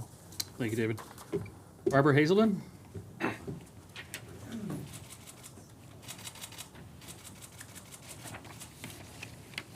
Good morning. Good morning. Barbara Hazelden. And I know that you are aware now that there is an official approved petition that's been filed by Friends of Pinellas County for 8 years for term limits for county commissioners. And I really don't have a lot to say because I think it's all been said over the years and ignored. And of course we know that 25 years ago, 48,000 petitions were gathered by the old 8 is Enough group. And the establishment at that time that were in power managed to challenge it legally, protract it out, and to basically get rid of those pesky people. And so therefore, long story short, here we find ourselves this many years later. And I know that Commissioner Long, for example, said she never heard anybody talk about wanting term limits. But I was at the charter review meetings. There were 14 charter review meetings, and the term limits, we had people at every single meeting, and you were the representative for the county commission that was on the charter review. You only missed one meeting. And I went back through the minutes, and I counted how many people came to talk about wanting to put term limits back on through the charter review process. There were 73 comments over those nine meetings. But you didn't hear a single one of them. It's just shocking. And yet, even when this was brought up, like in December or October by Commissioner Eggers, it was even said, I think perhaps Commissioner Gerard said, that through the 2 reviews, charter reviews, since 1996, gee, nothing happened. Nobody brought it up. Nobody wanted to put it back on the ballot. That's because it was suppressed by the charter review and the control that the county commission had on not only the charter review, but every single hand-picked member that was on that charter review. I asked to be on the charter review. Did I ask to be on the charter review? You did. I asked to be on the charter review. I wanted to be on it. There were 40 people that asked to be on the charter review. I say that the next time we have charter review and you have people come out of the public and want to be on charter review, it's simply a lottery drawing. No, we like this one, we like that one from the county commissioner. No, that's not fair. It's supposed to be the citizens' charter review, and now it's simply become another extension of the county commission. Just like PSTA is another extension of the county commission. We are going to win this. Thank you for your I time cannot this tell you morning. how much support we're finding already for 8 is enough. Patty Sadote.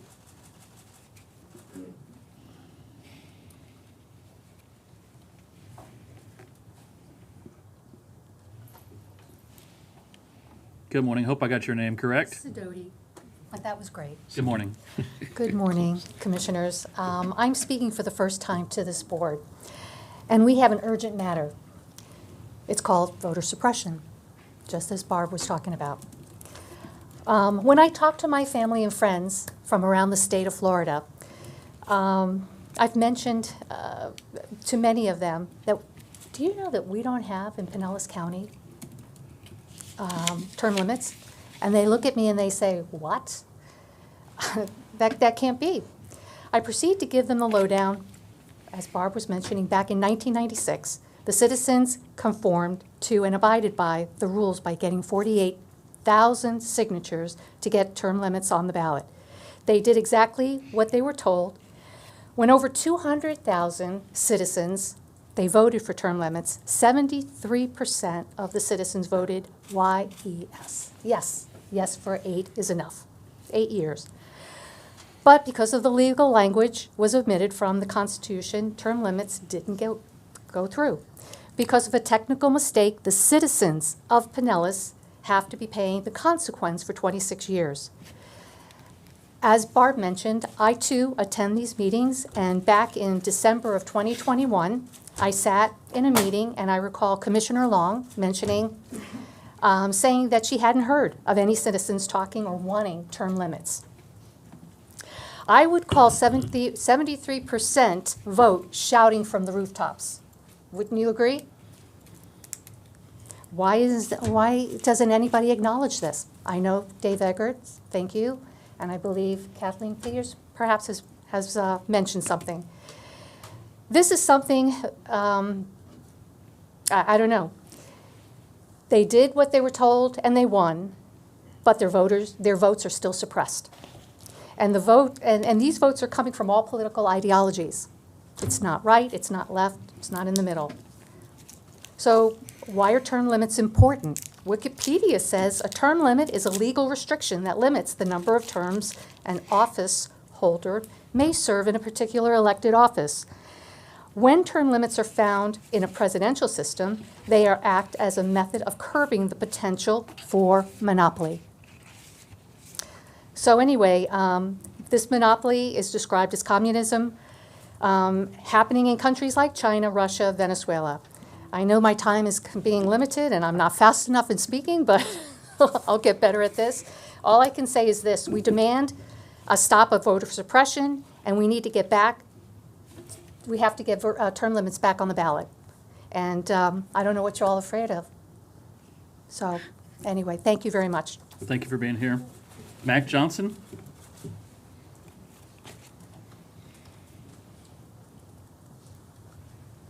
Good morning. Good morning, Commissioners. Again, I do appreciate the privilege of being able to come and just encourage some of our hearts. And what I'm saying is, I know all of us get to the place that we can use a little bit of encouragement, and I have not found any place better to get that than from the Word of God. So, today is a kind of a wet day, and oftentimes people look at that day as being kind of like dreary, and oh man, I just don't feel right. I feel some kind of way. And then I just wrecked my car. And man, my daughter just gave me a bad report. And so we get all these things to happen to us, and sometimes it can cause our day to not be as pleasant as it ought to be. But I wanted to share a verse of scripture here with us from the book of Philippians. The Apostle Paul was encouraging believers back in the day when everything was going the other way. I mean, you almost think walking with God ought to mean that everything is smooth and the days are just perfectly in tune and in line the way they ought to go. But sometimes, even for those of us that walk with God, we find that great obstacles get in our path. And so I want to encourage us about these obstacles, because here these people coming to Paul, these Christians back in the day, and Paul, you know, he's the kind of like the leader because he's the head man. God put him head in charge, and he encouraged these believers, no matter how hard it's going, no matter how bad things are, just be encouraged in the Lord. And so he wrote this verse of scripture here in Philippians 4, verse 4. It says, "Rejoice in the Lord always." And again, I say rejoice. Well, how do you rejoice always when you just wrecked your car and you lost one of your fingers? Well, the way we rejoice is understanding the reality that Jesus Christ has died for all the sins of the world. I mean, according to the word here, it says he has overcome the world. So what's the world? The world is anything that come against you to keep you from being that man of God, that woman of God that God called you to be. So we are overcomers today, and I just wanted to encourage us that God expects for us to rejoice because he has every situation in his hand. So therefore, how can we not rejoice? No matter how bad it is, it's good. For Romans 8:28 says that we know that all things work together for the good to them that love the Lord, to those who are called according to his purpose. So I want to encourage us as we do our jobs, our work, let's just be sure that as we do the thing that's set before us, we do it with Christ in mind. We do it with God leading us and directing us and trusting him to make us the blessing that we ought to be to each other. Amen? Amen. Okay. Have a good day, everybody. Thank you, Mr. Johnson. Rejoice in the Lord. We appreciate the encouragement. Julie Vane. Julie Vane. Good morning. If you come forward and introduce yourself, you'll have 3 minutes to address the board. Good morning. Morning. I like this room a lot better. I actually have a clock I can see. My name's Julie Vane, and I'm here to address you all about term limits. Again, we're asking that you all take a vote, have a motion. We're asking for a motion and a second from two of the members here. That's less than 73% of this membership, less than what we had the voters voted for. But we're asking for you all to put term limits on the ballot for the November election. And we'd like you to not suppress the vote. Voter suppression. I pulled up the definition of voter suppression since there's been a lot of statement about it. The first of all, I'll start with the first sentence from the ACLU website on voter suppression. Says, voter rights are under attack nationwide as states pass voter suppression laws. These laws lead to significant burdens for eligible voters trying to exercise their most fundamental right. Significant burden, 48,000 voters signed a petition. A group of people got together under significant burden. Their time, their treasure, their talent to get that done. That was a heavy lift. And then they brought it to the supervisor of elections. They went through the heavy lift of all that verification, and it was put on the ballot. But because they didn't lift smart enough, heavy enough for all the lawyers and everybody else in power, they weren't able to get it over the finish line, because even though they got 78% of the voters to agree with, 73% of the voters to agree with them, it didn't happen. Legal machinations, as I said, and that's what it was. and the bottom line. In charter review, you guys had a chance to fix it, to do the right thing, and you chose not to. And now we're mad. We're really mad because we did the right thing. The voters did the right thing. Definition of suppressive vote. Let's see here. The full definition as a transitive verb. Suppressed, that was done. Suppressing, that's being done. Suppresses, that's what you'll do if you walk out of this room and you don't decide to do something. To end or stop by force.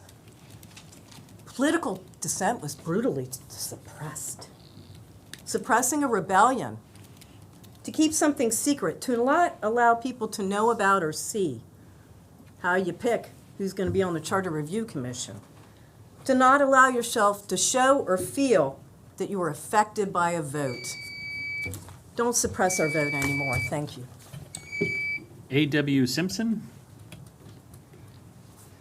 Good morning. If you come forward to introduce yourself, you'll have 3 minutes to address the board. Thank you. A.W. Simpson. I live in Largo. I'm not going to make it. We need term limits for Pinellas County Commissioners. Votes are being suppressed in the county when commissioners are allowed to serve for decades. Incumbents have the advantage, especially with the current voting fraud going on in Pinellas County.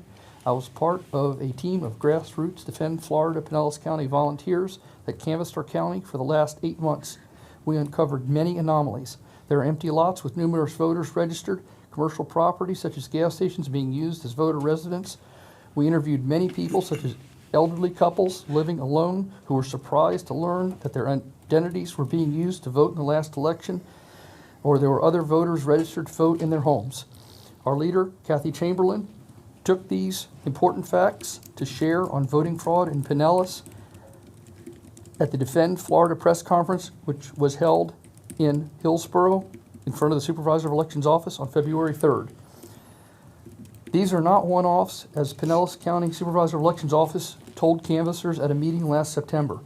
These are multiple violations confirmed by canvassing, which is to say, interviewing in person at addresses as provided by the Supervisor of Elections. I was one of the people who went out and actually interviewed these people. We understand that there are exceptions allowed, such as homeless can vote from P.O. boxes, as long as they list an address. But at the same time, we were told that voter rolls are pristine, cleared on a daily basis. This is not what canvassers found when we redoubled our efforts, our volunteer efforts, to working tirelessly to find out just how in order or out of control our voter rolls really are. In October 2021, we generated a list of Pinellas County voter anomalies. Among other items, it includes those who never voted or hadn't voted in years, therefore had missed 2 general election cycles, yet suddenly they voted in the last election, 2020. Florida law says that they should have been cleaned off the rolls. This list included an astounding 1,114 voter IDs confirmed by canvassing. There were a lot more suspected. This should scare everyone who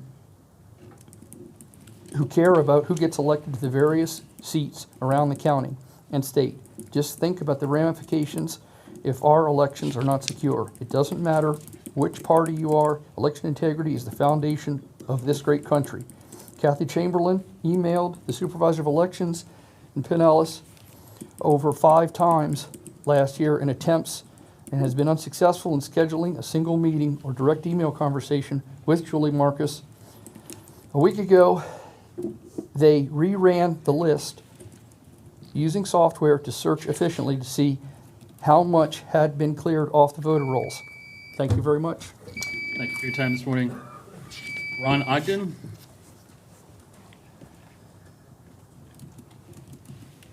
Good morning. If you come forward, introduce yourself. You'll have 3 minutes to address the board. Good morning, Commissioners. Ron Ogden, Palm Harbor. Term limits. Commissioners, term limits aren't a radical thing. They're not scary. Term limits have been part of the American political process since the very founding of the country. Our founding fathers placed term limits on members of Congress in the Articles of Confederation. about 1778, 79 or so. We have term limits on our president, term limits approved by the entire nation. Here in Florida, I dare say more units of government operate under term limits than do not. The people want them. And it was demonstrated in the past, and as you've heard, and I won't rehash all that for you, you know that there's an interest out there. Now, I understand that some folks may be opposed to term limits philosophically or for whatever reason, and there's resistance around this board to allowing the people to vote. But what does that say about democracy? You know, 3 of the individuals who are running for county commission in this coming election have told me publicly on my radio program that they are backers of term limits. So one way or the other, it is coming. It will be discussed this fall. Whether or not there's a petition on the ballot or whether it's just in the political debates that are necessarily a part of our elections process. But I ask you to think for a second politically.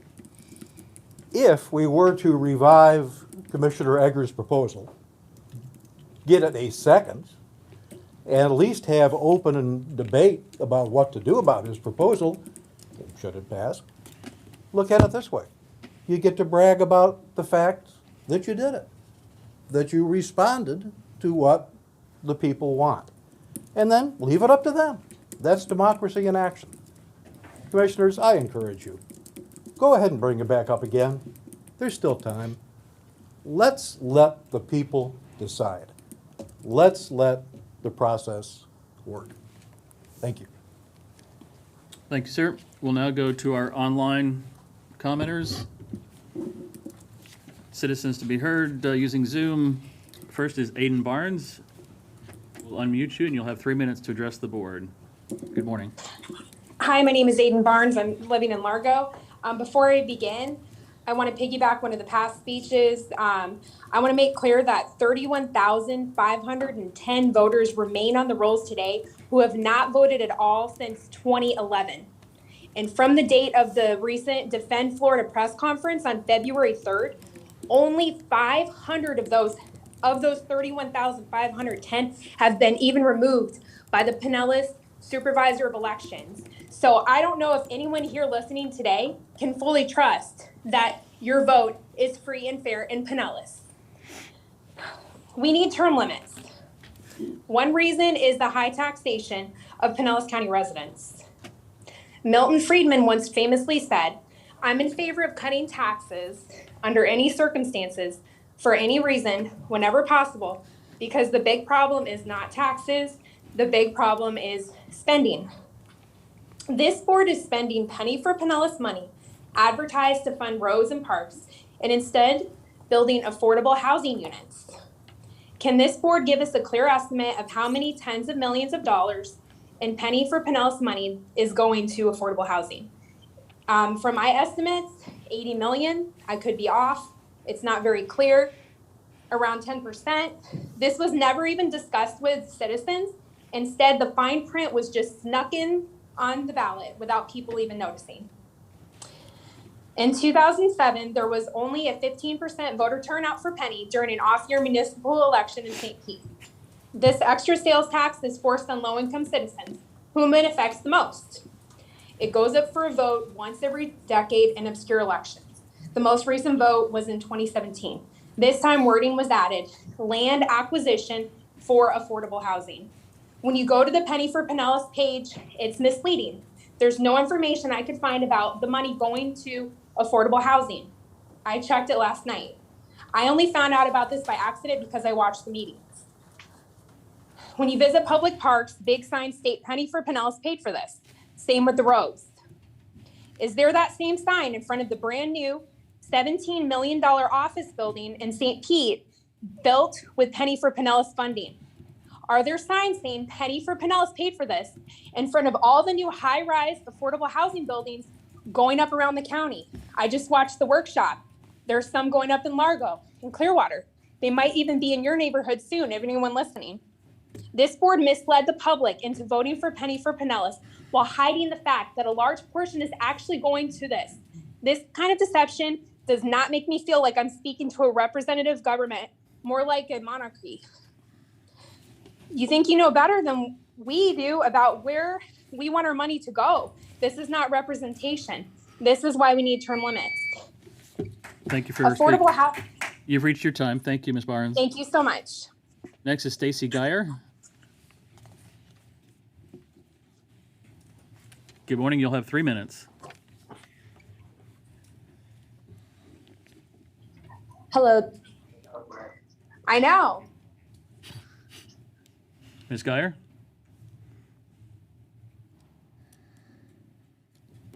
Okay, Ms. Geyer. Hello, this is Stacy Geyer. I live in Largo. I am calling in. I'm sorry I could not be live in person today. I prefer that over calling in through Zoom. But I am calling in to say that I am in favor of term limits for our county commissioners. As stated previously, we have this for many of our other elected officials.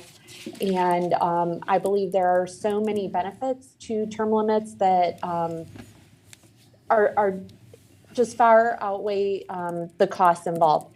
That includes, it upholds the public trust. As many things have been coming out, even just stated by Aiden Barnes previously before me, if you have these long people staying in office for many, many years, you're destroying our trust in you when you take things like pennies for Pinellas and use it for things that are not what you told the public you were going to do. Term limits undercut dictatorships. Rotating board members and officers keeps any one person or group of people from holding a dictatorship-like control over the county. Term limits broaden thinking. New board members bring fresh ideas to the board or to old ideas that did not work in the past but whose time has come. Term limits expand constituency. New board members may bring representation of new constituent groups to the board. For example, different age or ethnic groups or local community members. And I think we can all agree that diversity is what's best for our county. Term limits ensure appropriate skills. Term limits require board members to regularly assess what skills and abilities are needed to advance the best interests of our county and to routinely look for potential candidates to meet those needs. Term limits signal openness, which as representative of our county, you should all be willing for openness and honesty. We should be making room on the board for new members to demonstrate to your community that you want community engagement, ideas, and leadership. Term limits lessen burnout. I mean, as has been stated, many of you have been on this board for over 20 years or served in some sort of public capacity. It's time to let new people come onto the board. Term limits thin deadwood. As a last resort, term limits get rid of non-performing board members who won't leave the board for any other reason. So as I said, I am in support of term limits and ask that that be added onto the ballot. Thank you. Thank you, Ms. Geyer. Nina Perino, if you'll raise your hand in the Zoom application.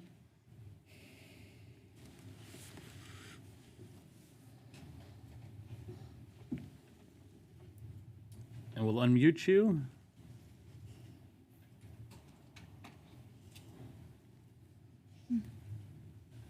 All right, we lost Ms. Perino. We'll now go to we have two that are by phone. Rory King. Hello, I'm here. Ms. King? No, I'm Nina Perino. Oh, okay. Ms. Perino, you'll have 3 minutes to address the board. Okay, thank you. I'm Nina Perino from Palm Harbor, Florida. I volunteer with Florida Voices for Animals, and I just want to support the ordinance for the Pinellas County Animal Services 21-2389A, the animal ordinance. That's all I wanted to say. Just fully support Pinellas County Animal Services ordinance changes for TNVR and dogs kept outside. All right. Thank you very much for your testimony this morning. Rory King, are you there? We'll unmute you. Rory, Hello, can you hear me? Yes, there you go. You have 3 Oh, minutes. okay, great. I decided to participate online. Thank you for your time. Going to address the CPACE ordinance, which I've done before. I think you all know that I'm a small business owner in Pinellas County, and I don't have access to capital sources that many larger companies do. But I have invested in the community, and I've invested in property in the community. Yet I'm being denied the opportunity to unlock a financial benefit of ownership that could level the very uneven playing field between small and large businesses by being denied the practical access to CPACE funding due to the ordinance that limits the disbursement of funds until completion of projects. Despite the fact that progressive payments are required in commercial construction projects, and these contracts contain provisions that call for inspections and sign-offs by architects, engineers, etc., before payment is made. The limitation of the disbursement of funds is to protect residential customers from unscrupulous contractors and incomplete or shoddy work. But this is an unnecessary barrier to assessing CPACE funds due to the protections that exist in construction contracts. I provided numerous reasons outlining reasons to remove the reference, the for reference provision, but I've not been given a good reason for keeping it in place. References have been made to legal advice from a county attorney, but I've not been given the transparency of being told what the legal grounds are for this opposition. And as a constituent, isn't that information that I and other taxpayers are entitled to? CPACE is working successfully in municipalities across the country. It's not only helping commercial property owners make environmentally responsible upgrades, but creating jobs and improving environmental conditions in the communities where it exists. And I just add that I've heard numerous voices of support for various environmental projects. This is another way to advance that cause.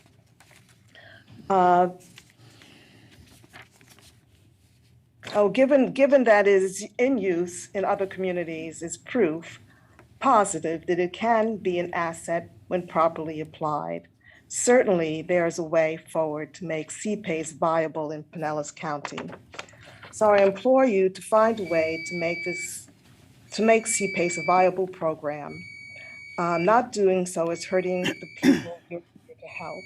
Thank you, Ms. King. I'll be reaching out to each of you to discuss how we can move this forward. Thank you for your time this morning. Last I have is Yvette Gaw. I don't see you on the Zoom, but if you are on Zoom, if you raise your hand in the application.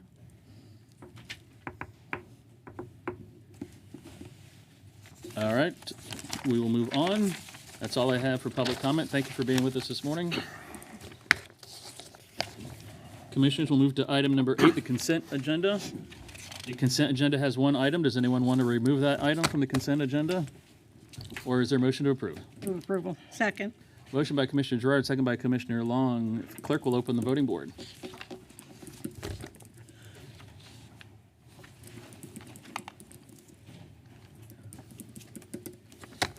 Commissioner Flowers. Yes. And the item passes 7-0. Item number 9. Mr. Administrator, good morning. Good morning. Item number 9 is a affordable housing project recommendation for Seminole Square Apartments. This is by Archway Partners. The funding recommendation is for $4 million for land acquisition and construction costs. This will provide 96 multifamily apartments at or below 80% area median income, and the breakdown is within your packet. What was the dollar amount of county funds? $4 million. $4 million. Commissioner Seal. Yes, I had 2 questions. One is attached is a penny for approved project tracker. And there's like green blocks. I don't know whether that green means go and white means nothing there. I just wanted more of an explanation of how we follow this. Sure. Good morning, Commissioners. Bruce Bussey, Community Development Manager. We did attach that update for you on the previously approved penny projects. Yes, green means go in the sense that that category has been achieved. It's not necessarily a chart moving all the way across the line. It's a chart of various components of project approval. So I think probably the most important one is towards the right where we have under construction. We're demonstrating a percentage complete of each project that is under construction. Several of the projects have not got to that starting point yet. They're completing their financing, due diligence, so it's really by category. Okay, so it bears to question, like Skyway Lofts, it shows that the land acquisition closed February and March of 2022, but it's 98% under construction. Correct. That How could project it was close yet? That project was actually under construction at the time of funding. That was a project that had received tax credit financing. Due to cost increases, primarily due to lumber and construction shortages, they applied for additional funding. The board approved that during the construction period. Technically, the land acquisition is not closed because when it was under construction, there's a lot of liens on the property, and so we couldn't have clean title at that point. So we worked with their attorneys and have planned the closing post-construction. So at the end of the construction, the land will be acquired with the penny funds and leased to the developer. Okay. All right, my only other question is, with all of these, the two that are on the agenda today, we will be about $5 million kind of technically in the hole. Are we going to continue to take projects, or how are you going to fund this? I know that we've always are concerned about the penny monies coming in and all of the ask for the pennies and stuff like that. If we use up the 80 million plus or 83 million plus very soon, then we're done? Yeah. And then where do we get it from? But I think we're quite a ways from the $80 million. No, I know that. In terms of that Yeah. full amount, but I think our game plan has been to spend dollars sooner rather than later, not necessarily spreading that $80 million over a 10-year period. Because of the great need for affordable housing, our efforts are really focused on spending sooner, creating those units as soon as possible. So we certainly have that cap at the $80 million. On an annual basis, the current budget is $18 million. We're closely tracking that. There were penny $3 available prior to penny 4, so there was about $5 million of penny 3 remaining before we started in on penny 4 spending. As the chart indicates, there are some projects that are not moving forward yet, so the $23 million commitment has not been expended at this point. One project may actually be not moving forward, so it's a balancing act. We're closely watching the budget, but if we were to go over the annual amount, we would be back to the board looking for a budget amendment approval to move dollars. Okay. And I just wanted everyone to be aware, it's not that I'm, anti not getting this done, it's just that if we don't have the money coming in for other penny projects, something else will be affected. And we're watching that, one of the biggest issues, and you're going to see some projects that are going to come back to you where cost increases are affecting the projects. And also we have some projects where people committed to affordable housing projects that are now walking away and just saying the market's just too ripe, we can make more money. And so, all of that goes in, but they're tracking them. This only gives us the authority to go and complete all the additional due diligence.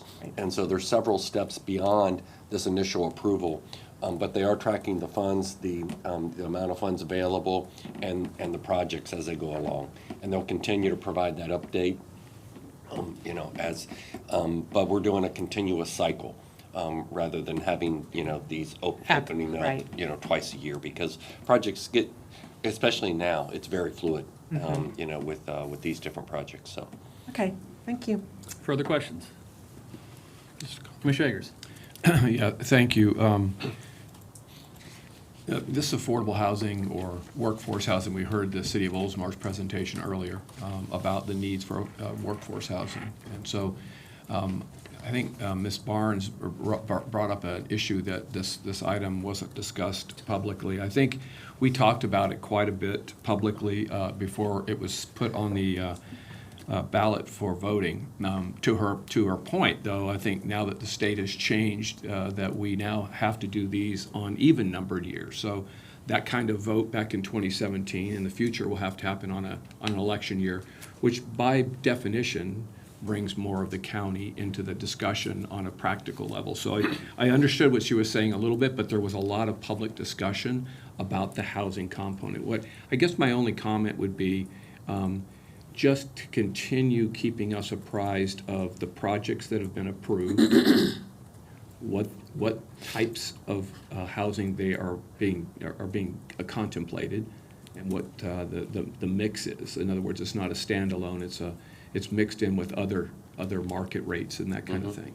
So I'd like to see that, and then also what's in the pipeline, and just to kind of get an ongoing feel for that. I think we're talking about somewhere around $10 million a year, in theory, set aside for the $80 million that's been authorized by the voters of Pinellas. So I just want to make sure that at least we get a sense and a feel for what's happening at any point in time. So that'd be great. I know it's out there. So thank you.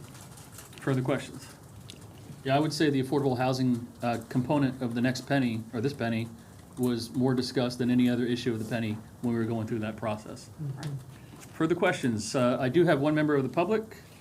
Brett Green, do you wish to speak? All right. Mr. Green is actually with Archway Partners, the developer. All right. Thanks, sir, for being here. Is there a motion? Move approval. Second. Motion by Commissioner Long, second by Commissioner Gerard. Clerk will open the board.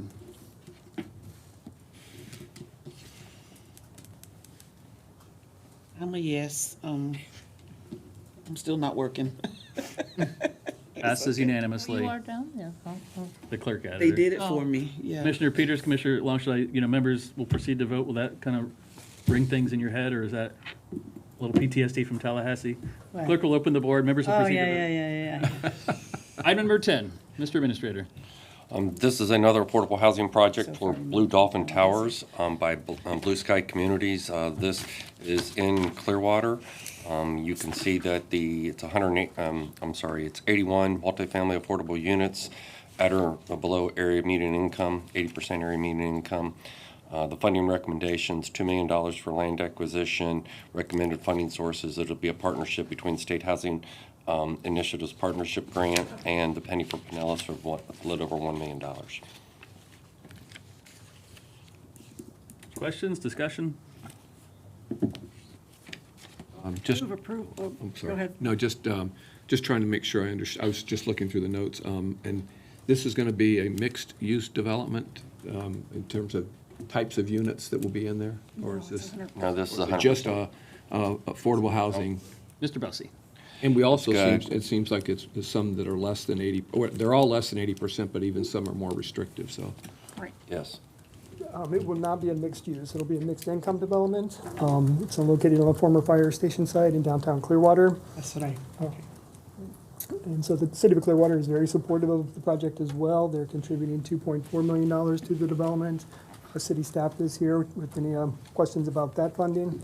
And I think your other question was the income breakdown. Well, it just looks like it is 30% restricted. There's some that are under 30% AMI, some are under 60%, and then some are under 80. If you could just give that verbal. Certainly, yes. So in other words, the project will be 100% affordable. So all units will be affordable to under 80% AMI or below. And then further restricted, we'll have, one moment, please. 13 units at 30%. Right, so there'll be 13 household units at under 30% AMI and 56 under 60 and 18 under 80. That is in your packet.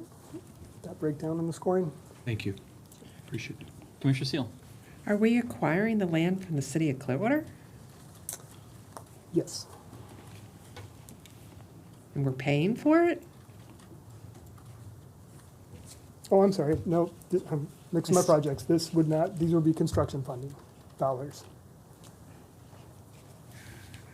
It says in our agenda, the funding recommendation for Blue Dolphin Tower is $2,050,000 for land acquisition.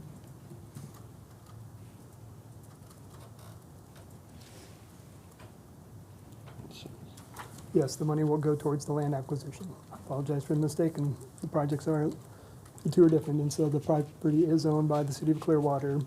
These funds will be going towards the acquisition and put back into the project for the development. By using the funds for the acquisition, the dollars are then available for construction. By acquiring the property, it will stay in a land trust created by the county and have permanent affordable restrictions. How large is so essentially we're paying the city of Clearwater $2 million for the land? Correct. Okay. How big is the land? How many acres is it? And why wouldn't they come forward with an in-kind donation of this? Bruce, I think that's what you, I think that's what you said, is that money's going to go back into the city of Clearwater is going to put that money back into the project, correct? Correct. The city of Clearwater is putting funding sources into the project as well. $2 million worth? Well, let's. Denise Anderson from the city of Clearwater. She could maybe. Hi. Amanda Thompson, Director of the Community Redevelopment Agency. And the CRA is actually the owner of the property, and the CRA purchased the property from the city. So when this deal, it's so hard to get affordable housing built, which I know you guys all understand. So when this opportunity came before us in 2019, we issued an RFP specifically for tax credit project. And we were told this is the no-brainer of development deals. Hopefully you win the lottery of the state tax credit, all the financing and numbers work out, and here we are. And so we've been on a journey where we've been through the lottery process twice, and Blue Sky was successful the second time. So the CRA purchased the property from the city, so we were out that money. And then we are providing a little over $300,000 cash contribution towards the project. We also approved the elimination of the commercial area. So it was mixed use before, but we reduced costs for the project by saying you don't have to have the commercial area on the ground floor anymore. The city is providing additional affordable housing money, and is it $2 million? 2.41 million in cash towards the project. For this project? For this project. So I know it gets confusing because it's like which entity and which money, but we have other projects coming before you as well with Penny. So we are counting on the funding from the sale of this property is already allocated towards 2 more affordable and workforce developments.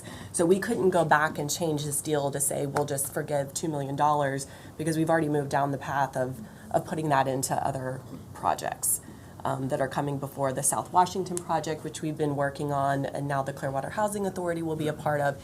And then also we're working with Archway for 1250 Cleveland for another affordable housing. So I know that's not what we like to hear in a project by project. You want to see more of that, but we do have almost $3 million with the CRA's contribution and with the 2.4 from the city of cash into the development.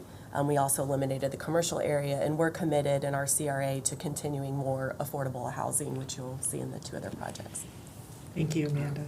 So a clarification question on that. So we're giving $2 million to the CRA. Community Redevelopment Agency. The CRA.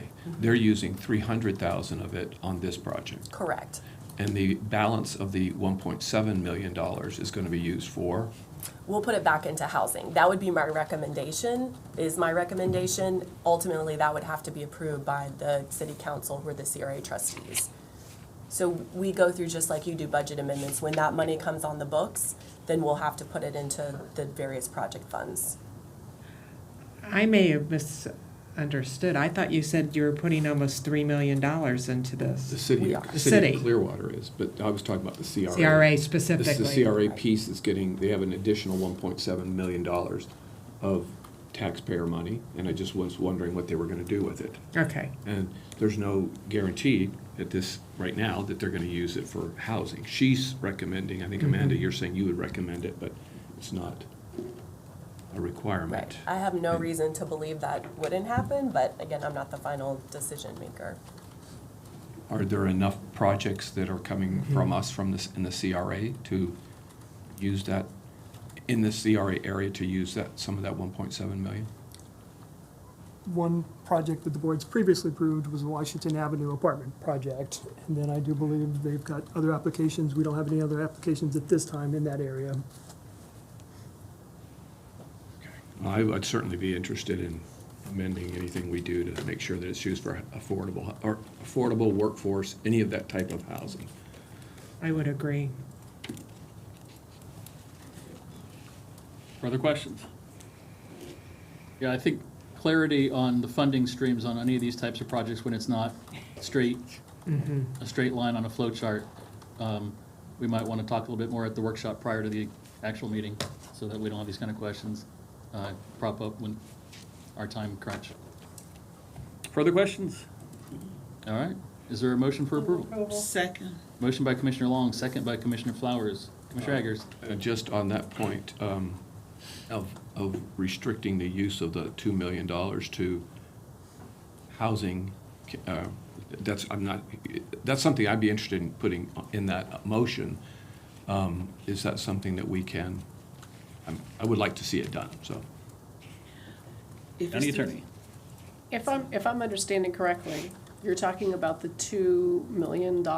I mean, your $2 million are required to be used to purchase the property because of the penny restrictions. What you're really talking about is $2 million of other funds that are in theory being freed up because of the $2 million that's being used to purchase the property. And I'm not sure how we validly restrict the city and their use of those funds. we're providing $2 million only to the CRA for the land, of which is only $300,000 for the land. So they haven't. No. But they gave. The whole $2 million has got to go to the purchase of the land because that's the only valid use. What's happening is that then additional monies that would otherwise have been That's what she spent on said. that are being freed up, and I just don't know of any valid way to restrict those funds. Amanda, if you could just clarify, because If I can clarify Which would this. leave 1.7. Let's hang on a second. Mr. Administrator. So originally, the CRA purchased, they used their funds from the city to purchase this property. So they bought it from the city. So the city's putting the dollars that they're gonna receive back from that, okay? So they, into the project. And that's I think, so yes, the CRA in essence has free cash flow because now we're purchasing it, which is the requirement of the penny funds. And we're using that for the land acquisition piece. But it's really reimbursing what was originally given by the city, which is being plowed back into the project, if I'm correct. that's not what we said earlier. So if you could just clarify Sure. about that $2 million that you're receiving at the CRA. Correct. The CRA will receive $2 million as a result of this deal, of the sale. The CRA previously spent city TIF, city and CRA TIF, to buy the property. So the city has received money, and the CRA now is minus that land acquisition money. Now we will receive $2 million as part of this. Now the CRA, so think of that as one column, right? The CRA is spending $300,000 in cash towards the project. The city is putting in $2.4 million towards the project. Then this $2 million, I have committed already to the CRA trustees and showing in our budgeting, we want to spend this on affordable workforce housing, and we will do that again. But I have to be transparent with you, right, that until that money actually arrives into our bank account and we go through a budget amendment, that's not a done deal. That's what I thought I heard. You still had work to do with your board, that's all. And you feel confident that they'll listen to your recommendation? I do. Housing is our number one priority. And I think- people living in downtown. And I think that certainly the message could be delivered from this board that it's a priority, and we'll be watching where every dollar goes for future projects. So I think that kind of commitment will be there. And Mr. Chairman, to that end, I do know that they stepped up to the plate to make this an affordable housing location, because I think there was some pressure not to do so. And still is. Still is. And So still is. I did want to commend the city commission. Now, just for clarity's sake, though, what did the CRA send over to the coffers of the city of Clearwater for this, the land? We send over a little over $1 million. Okay. And that is part of the unique situation in Clearwater with all the land purchases, right, from different property owners above market value, that we have property values have gone up, appraisals have gone up, even though nothing has been constructed. And they probably could have sold it to the church for twice as much. Thank you very much. All right, we have a couple of members from the public that would like to speak. Chuck Lane, did you wish to comment? You'll have 3 minutes to address the board. I am also with the City of Clearwater Economic Development Housing Department. I'm here in support, answer any questions you might have. I think Ms. Thompson took care of that for you. Yes, sir. Thank you very much for being here. Sean Wilson. Good morning, sir. Good to see you. Good morning, Mr. Chair and board members. My name is Sean Wilson. I'm the president of Blue Sky Communities. We are the developer of the Blue Dolphin Tower development. It's 81 units of affordable housing, just a few blocks from here. It's going to make a big difference in the lives of 81 families in downtown Clearwater, and it's something that we responded to an RFP that was issued by the CRA. So I want to recognize and thank the CRA staff and the city staff as well for their bringing this opportunity to the table. And I want to thank the staff of Pinellas County as well for being patient with us. We've been working for 2.5 years on this development and have experienced all of the material and labor increases that have occurred during COVID. And so we're trying to cover that gap. And I'm really obviously pleased that both the city and the county are coming to the table to make this happen, and we have a targeted construction start date of, I think, November or December. We have a fully approved development order, so the City of Clearwater staff has reviewed our site plan and our elevations, and that's fully approved. I would be remiss if I also didn't thank this board and staff for having the confidence in Blue Sky Communities 8 years ago when you funded our very first development, Duval Park, which many of you have been to and seen. And so that was really the launching pad for what has been a very fulfilling run for Blue Sky Communities, and we really value the partnership with the local governments here in our hometown on this side of the bay and the other side. And one final point, I note that a portion of the funds are being provided from the SHIP program, and that is a Sadowski-funded program. Once again, we find the Sadowski program under fire by the State House of Representatives. The State Senate is proposing fully funding the Sadowski program, both SHIP and SAIL. The State House is not. So I would urge you to reach out to the Speaker's office and let your feelings be known on that subject, or other representatives up in Tallahassee at this time. This is really actually the key week for the Sadowski funds for this session. So thank you very much, Mr. Chair. Thank you, sir. Good to see you. Commissioner Eggers. Yeah, Barry, could you just go through this for this person right here, what we're doing? I just heard now that the CRA paid $1 million for the land. Mm-hmm. We are sending $2 million for this project. Well, Bruce, come on back up, because I don't want to get these numbers wrong. He's the one that manages all this, but it's $1 million of go back. It's $1 million a penny, correct? Let me step back to the amount, total funding. We're looking at the land acquisition, as Joel pointed out, to use the penny funds for the project when it's a lower income affordable housing project. The eligible use is to buy the land. The amount is based on an appraisal. So we've got an appraisal that's fairly dated now at $2 million, and so that's how we've established the $2 million funding amount. We'll get another updated appraisal before we go to closing, but that's where the $2 million amount comes in. The recommendation for that funding is a blend of funding sources, $1 million from Penny for Pinellas. $1 million from the State Housing Initiative Partnership Program, and then $1,050,000 from the Penny for Pinellas, for a combined total of $2,050,000 $50,000 is the maximum amount that you would be approving today. So the city, the CRA purchased the land from the city, gave them $1 million for it. Okay, we're putting $1 million of the penny for Pinellas along with the grant funds to meet their appraised value of the property. That's going back to the CRA, and then the city is putting $2.4 million into the project to drive down the cost to where you can get these units affordable. Okay, one last question then. So why are we paying a premium of $2 million for the property? Why don't we have an extra $1 million for additional land or additional construction cost? Or, I mean, I know it's all kind of together, but I'm just trying to make sure we follow the money. It was only $1 million to buy the land.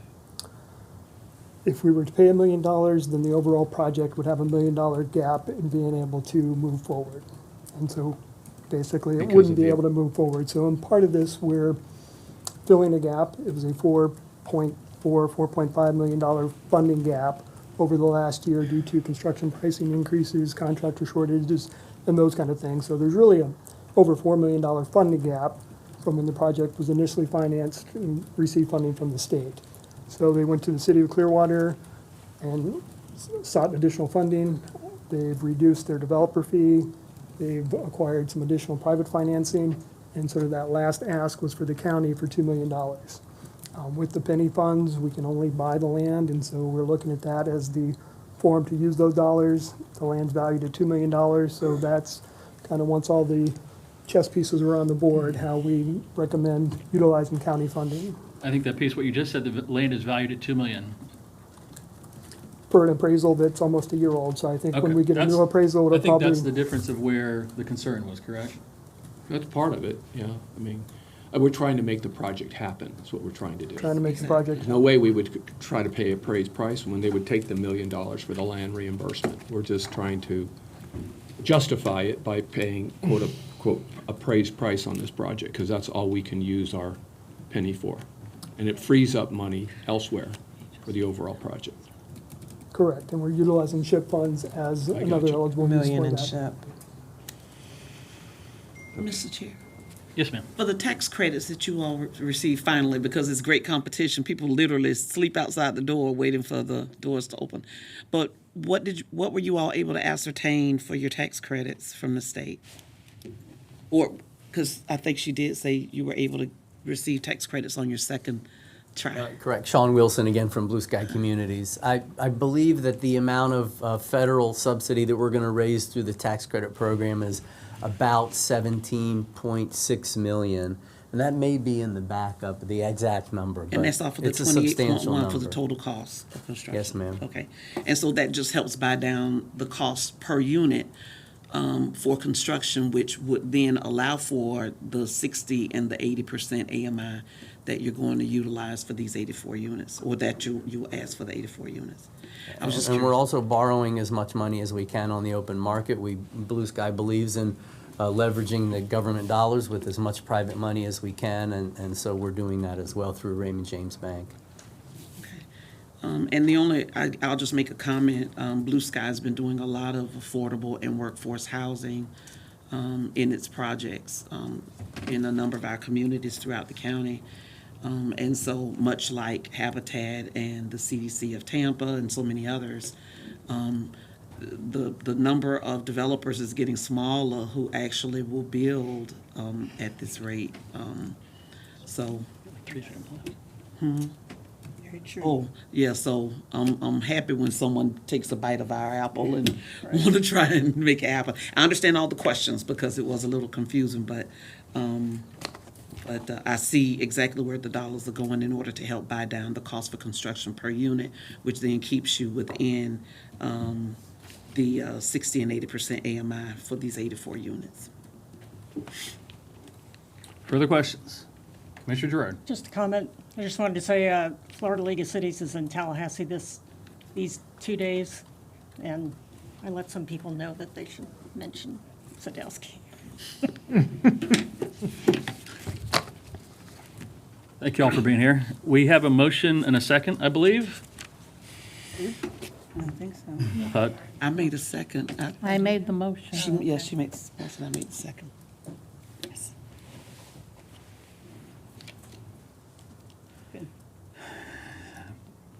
All right, Mr. Geddes, come on up. You'll have 3 minutes. Thank you, David Ballard Geddes Jr., Georgia Avenue, Palm Harbor. I'm a little confused as of what just took place.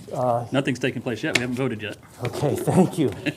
It appears to me that a purchase was made on a piece of property. Then we have a developer that's going to use taxpayer money to build a structure to bring in more residents, recognizing that we already have an overbuilt community. We have water complications, we have sewer infrastructure that needs funding, and now we're supporting development, which brings in more residents. My tax money is being used to fund someone else's home. I don't see anyone funding home for me or the people that live here. Why should we fund, or the commissioners take our tax money to fund housing for someone else at the expense of us when we have infrastructure issues and water complications and road congestion? Maybe I'm confused as to what's taking place here, but that's what appeared as an audience member to me. Thank you. Thanks, sir. All right, we have a motion, we have a second. We have a quorum still. All right, 4-5, we have a quorum. But do you all want right, to wait? clerk will open the board and we'll proceed to vote. I'm a yes. Put me. I'm not working still, but I rebooted. I'm a yes. I did. We rebooted it.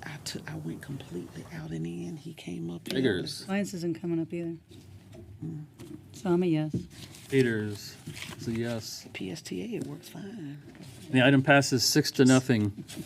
And just as taking a second to just catch our breath here is that those of us that were here when we put the penny for Pinellas on the ballot, which passed with 83% of the vote in Pinellas County, by the way, 83%, since we've been talking about voter approval rates this morning.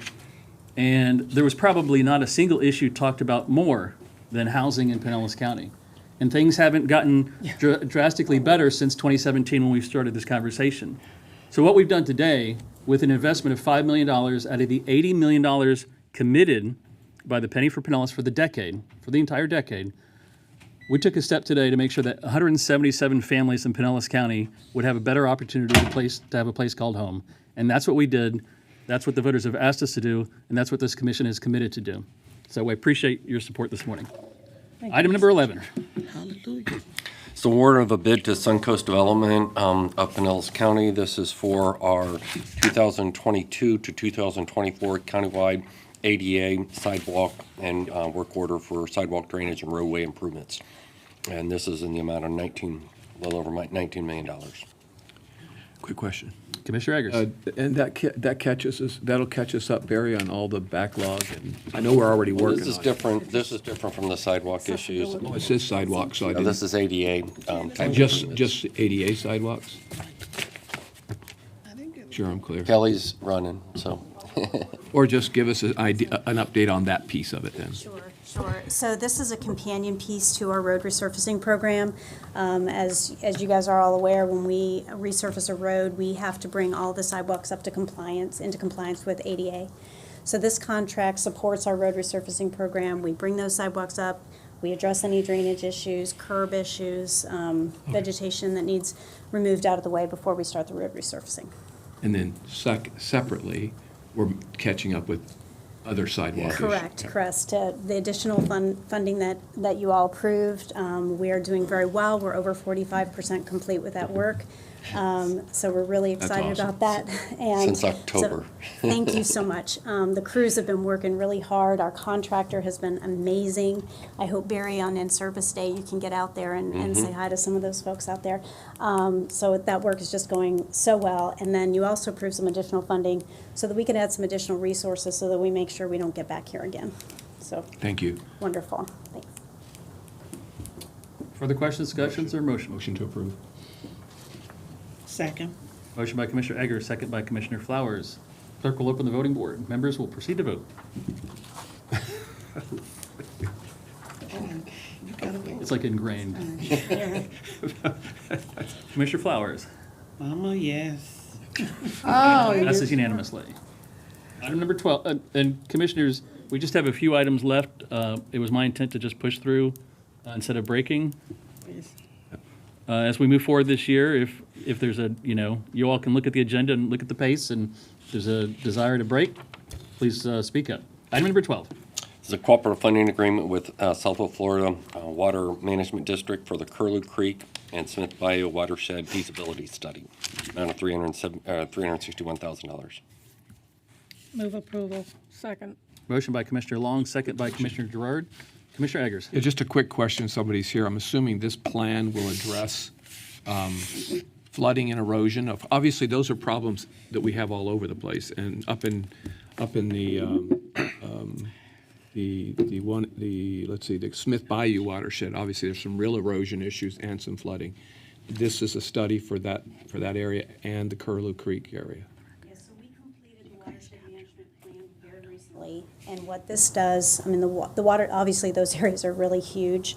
And that watershed management plan identified 12 projects within either the unincorporated area or city of Dunedin for further evaluation. So what we are going to do, what this is to develop a preliminary engineering report for those specific projects so that we can develop the alternatives and move them forward in the plan. And just a quick question, is that we're looking at the entire area, including the private property creeks that the water travels through to identify problem areas, or maybe not for funding, but just trying to make sure I understand, because some of those areas are really a problem, but Yes. are owned by the property owner. So how does... We didn't look at, we looked at the areas that were actually a problem, irregardless of ownership. Okay. If a project comes out of it as recommended and we need to gain easements or something like that, then that would be part of the project development. Okay, thank you. We had a motion and a second. The clerk will open the board and members will proceed to vote. You make me laugh every time. I'm a yes. And the item passes I think unanimously. they pranked me because this is my first meeting up here. Are you sure you all have? Maybe. Item number 13. This is change order number 2 with TLC Diversified for construction of the Highland Lakes area air release valve replacement project. Basically, it's subsurface findings. Once they got down there, there was more things that needed to be replaced, et cetera, and stuff that couldn't be reasonably foreseen. And this change order is necessary to complete that work. Move approval. Second. Motion by Commissioner Long, second by Commissioner Gerard. Clerk will open the board.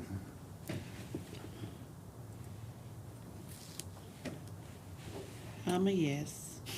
And the item passes unanimously. Item number 14, County Attorney. Under item number 14, I recommend that you approve the settlement as outlined in the confidential memorandum, which I briefed each of you individually on. Move approval. Second. Motion by Commissioner Flowers, second by Commissioner Gerard. Clerk will open the board. Yes, please. And Commissioner Eggers will proceed to vote. You get to be. It passes unanimously. Item number 15. I have nothing to report. Item number 16. Pete, if you'd roll the video, I'd like to take this opportunity to kind of roll out our accomplishments report. And so Pete has a quick video to show. And I'll pass this down. Okay. Maybe. In 2021, Pinellas County continued to set the standard for public service. Let's look at some of the headlines that placed our team in the spotlight. The county's response to COVID-19 has been recognized as both exceptional and innovative. The Florida City and County Management Association awarded County Administration the President's Award for our COVID-19 response. We were the first county in a pilot program vaccinating residents and staff of long-term care facilities. Our EMS staff earned an EMS 10 Innovation Award for their model vaccination program for long-term care facilities and emergency responders. We helped more than 669,000 residents get at least one dose of the vaccine at county-supported sites. That's nearly 7 out of every 10 residents in the county. Our team also helped administer more than 95,000 tests and distributed more than 5 million pieces of personal protective equipment. These efforts allowed Pinellas County to regularly maintain a significantly lower rate of new cases compared to the rest of Florida. At Pinellas County, we're careful with taxpayer dollars. We continue to have the lowest per capita debt among Florida's large counties, thanks to strong budget planning and a pay-as-you-go approach. This year, we stabilized the Transportation Trust Fund. In 2021, the fund paid to resurface more than 77 miles of roads, repair and replace 27,000 feet of sidewalk, and trim vegetation from nearly 95,000 feet of ditches. Our county commissioners also saved homeowners money through the first voluntary drop in the property tax rate since 2007. And in the fiscal year 22 budget, the county included funding for community priorities like infrastructure investments, attainable housing, behavioral health, and sheriff's office enhancements. To address rising housing costs, Pinellas County supported 2 new affordable housing developments with 150 new units through the Penny for Pinellas program. We also approved 8 additional developments that will create 880 new homes in the coming years. The county is always working to support the economy. This year, Pinellas reached a 3.6% unemployment rate, the lowest of Florida's large urban counties. We supported local small businesses, awarding them more than $18 million in county contracts and helping them secure an additional $4.6 million in federal, state, and commercial awards. The county provided 3,500 hours of consulting assistance to local businesses, creating and supporting thousands of jobs and helping businesses earn millions of dollars in loans and grants. And our tourism efforts helped bring more than $8 billion into our economy. Pinellas County secured more than $15 million towards ongoing behavioral health services and innovations. To fight opioid addiction, we created a quick response team that guides people into substance use treatment. Since launching in August, more than 100 people have been connected to services. To support the future of Pinellas County, the board adopted a resolution to convert to renewable clean energy by 2050. We acquired our first 2 fully electric vehicles for county operations and entered Duke Energy Florida's Clean Energy Connection program to receive solar energy credits to offset 40% of county energy usage by 2024. Pinellas County is home to many unique communities in our unincorporated areas. Our staff is working to fund community improvements with money from the American Rescue Plan Act. We're also building recognition for areas such as Palm Harbor and Lealman through branding and wayfinding initiatives. County staff continue to give back to the community. In 2021, they gave more than 140 hours of community service. During the holiday season, Pinellas employees donated $14,000 to buy bikes and helmets for kids. The Board of County Commissioners and all of our county staff remain committed to serving our community and pursuing our vision to be the standard for public service in America. To learn more about these and other achievements in 2021, visit pinellascounty.org/accomplishments. Again, Commissioners, just a highlight of all the different things that are going on. You can certainly look at this at your leisure. We have copies available as you go out in the community, and you can share that information. The other thing is just to provide a brief, update on COVID. We are seeing our metrics begin to come down, thankfully. We've seen a 36% drop in our number of COVID cases, but again, it's still high. We're averaging 584 a day, but it's below 20% for the first time in a while. As we're also seeing, though, people being able to access testing and stuff a lot easier. That backlog has kind of come down. As a result of that, we've seen the testing site at I'm sorry here, the testing site at Foundation for Healthy St. Pete, that closed effective at the end of January. Our Largo testing site will close effective at the end of March. Because again, it's readily available out in the community, and so we're just planning, for that transition. They continue to work hard, supporting community partners, but that's a little bit of update on that. The last piece that I wanted to do was just to take a moment and thank Blake Lyons. As you may know, Blake's moving back to be closer to his family, and we want to just thank him for all of his efforts. I mean, Blake, and he's a hands-on guy, and he's really made a difference in our development process. I think he had a battleship, and he was trying to turn. It takes a little time, and there's a lot of efforts, but his efforts are just tremendous. He is an absolutely fantastic person, and I've really, really, really enjoyed working with him, and I wish him nothing, but Godspeed and all the best.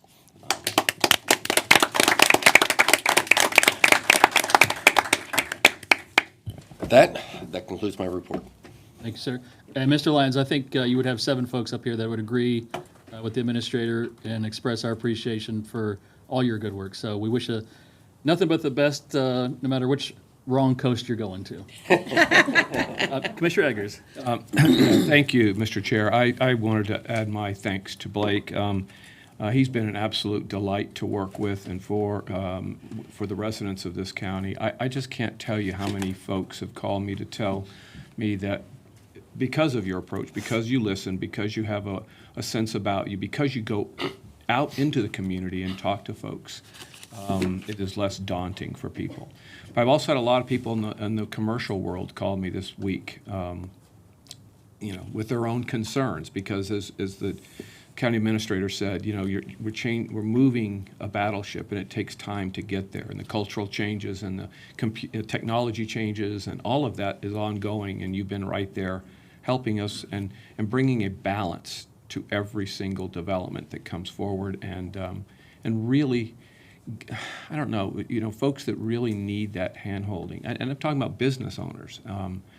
Always when I have somebody, you're willing to go out there and meet with them. So not to be taken for granted, and certainly not telling, Barry who he should hire next, but the traits that you bring to the job every day are what has made a big difference. And so I really hope that we find someone that shares some of those values. And I wish you all the very best in your move back to the West Coast. Anyway, we'll miss you. Thank you. All right, Commissioners, we're at item number 17, Commission New Business Updates. Commissioner Flowers. Thank you, Mr. Chairman.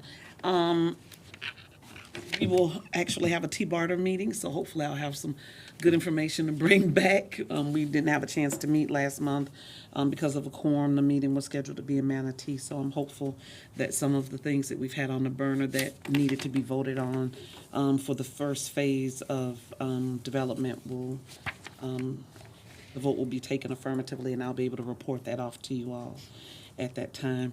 Thank you so much. Commissioner Seal attended her first PSTA meeting, asked some very good questions. Yeah. Yes, she did. That's the numbers woman. She's going to make sure that the numbers add up. So she had some very good questions. So thank you so very much for that.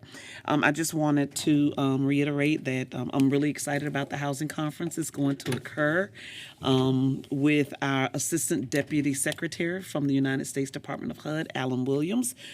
Some of you, if you served in the House, you served with him and know of him.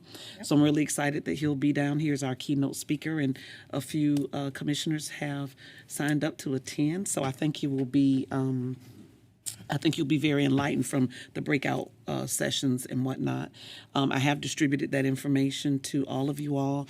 And for those who aren't able to attend, I have shirts for you, so you'll be able to wear your shirts. I have just a little gift for you. So I'm really excited about that, and I'm looking forward to some positive information coming out about potential next steps that we can do throughout our region, because I was able to partner with Commissioner Gwen Myers from over in Hillsborough County. We have a number of Largo elected officials that are coming. We have people that are coming from California, New York, South Florida. They're coming from all over. So that says that our county is doing some good things and people want to hear about it and they want to see it. So thank you all so very much for that.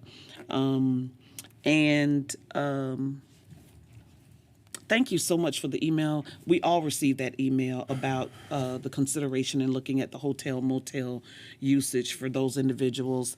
And I think I put in capital letters, so don't think I was being mean. That was like my excited thank you, because we have a number of people where hotels and motels are their home. And so I do understand the federal guidelines and the certain criteria that it has to meet, and I want us to do everything decent and in order, following protocol. But I'm really excited that we're looking at that because that will help a lot of people. The last thing I want to say is there are people who work and pay taxes and they're homeless. And so when we're talking about affordable workforce housing, or when we're talking about doing things and persons say my tax dollars, those people pay taxes too. And so we have to look out for everyone in the community and do the best we can. We can't always make things work. Sometimes certain persons, won't get their way, and other times they will when it comes to the decisions that we have to make. But I think some very brave decisions have been made when it comes to this board looking out for the health, welfare, and well-being of the constituents throughout this county. And so I kind of just want to say that because persons sometimes have a definition or an impression of a person who's looking for workforce and affordable housing. And, I'm talking about a teacher who's right at the 50,000 mark. I'm talking about our EMTs, our firefighters. I'm talking about people like my daughter who graduated from college and want to stay here. I had a conversation with someone this morning on the ride here. Her son is going to have to give up his place to stay because they went up $800 on the rent. So from $1,000 to $800, but his salary didn't increase like that. So when we're talking about what Blue Sky Communities and other people are doing, Habitat, the CDC of Tampa, other nonprofits, when we're talking about what they're doing, they're helping those people as well as our veterans and some other individuals who just need that little additional piece of help to get them over the hump so that they have a place to call home, a roof over their heads, and they can care for their loved ones or their children. So that's my soap spiel for today. Black History Month. Mm-hmm. So as I shared with some people, it's just been something I've done for the last 20 plus years. For the whole month, I wear African garb signifying certain things as it relates to our heritage. And so that's why I had this on today instead of my normal business attire for the dress. But if you would love to hear a little bit more about 400 plus years of history and beyond, feel free to go on the website for the Dr. Carter G. Woodson African American Museum. They have a number of things going on. Clearwater through Maryland Terman and others have a number of things going on. And it's free. Most of it is free. So you get to go and enjoy. And if it's free, it's for me. So you get to go and enjoy just learning and hearing about the history and the accomplishments of individuals who have all contributed to the forward movement and well-being of our society. Thank you, Commissioner. Commissioner Long. Yes, and I just wanted to elaborate a little bit on what Commissioner Flowers said about the rental assistance for people living in hotels and motels. And while I know, that there are guidelines we have to follow and that our staff is looking into it, it'd be really nice if they could have a better sense of urgency about what they're doing because, we're talking about people who are just hanging on with a thread. And, the bureaucracy of trying to find ways to provide assistance for these folks is just not anything that they have any ability to work through.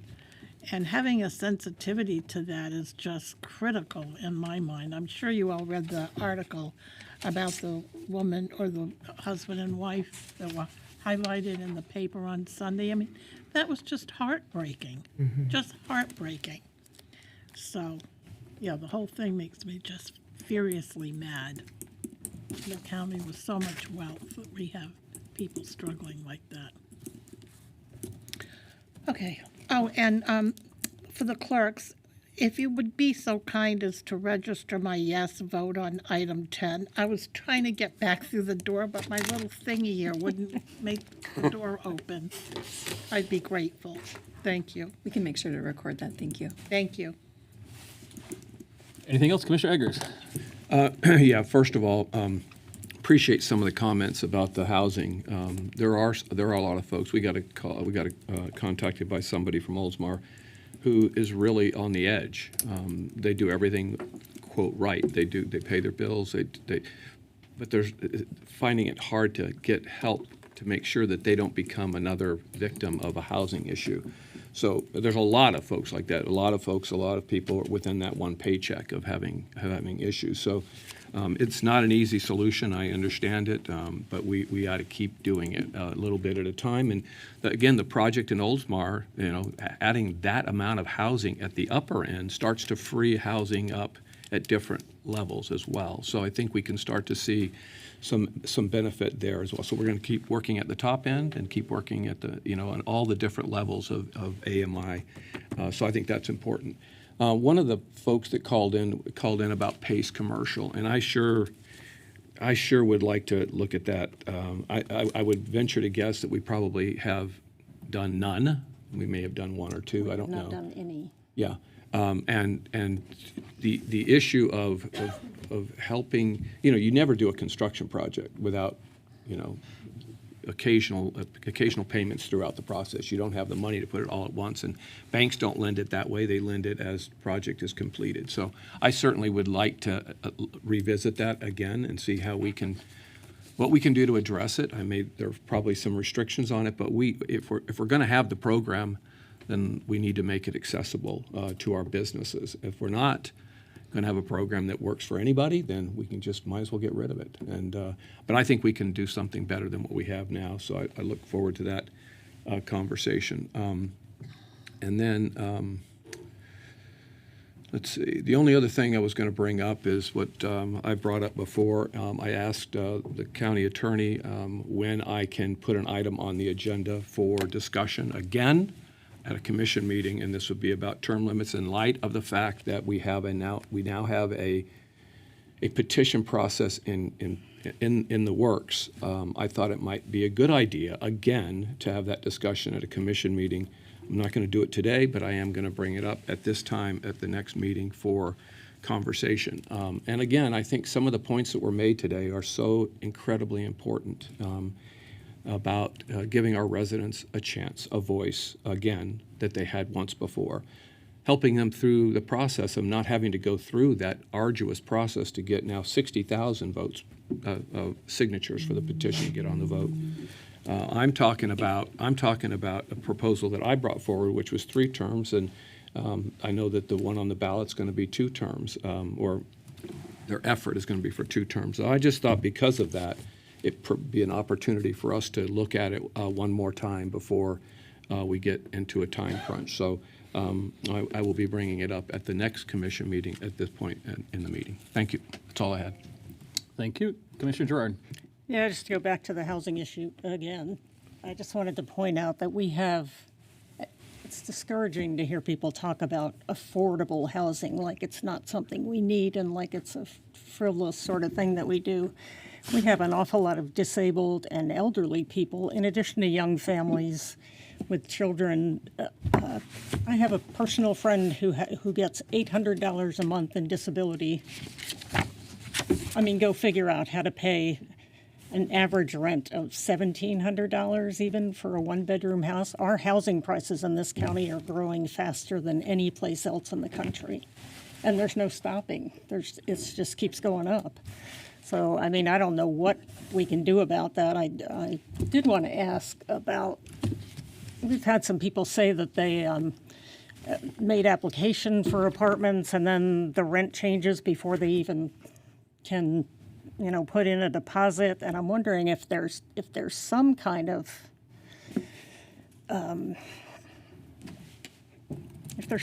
rule against that.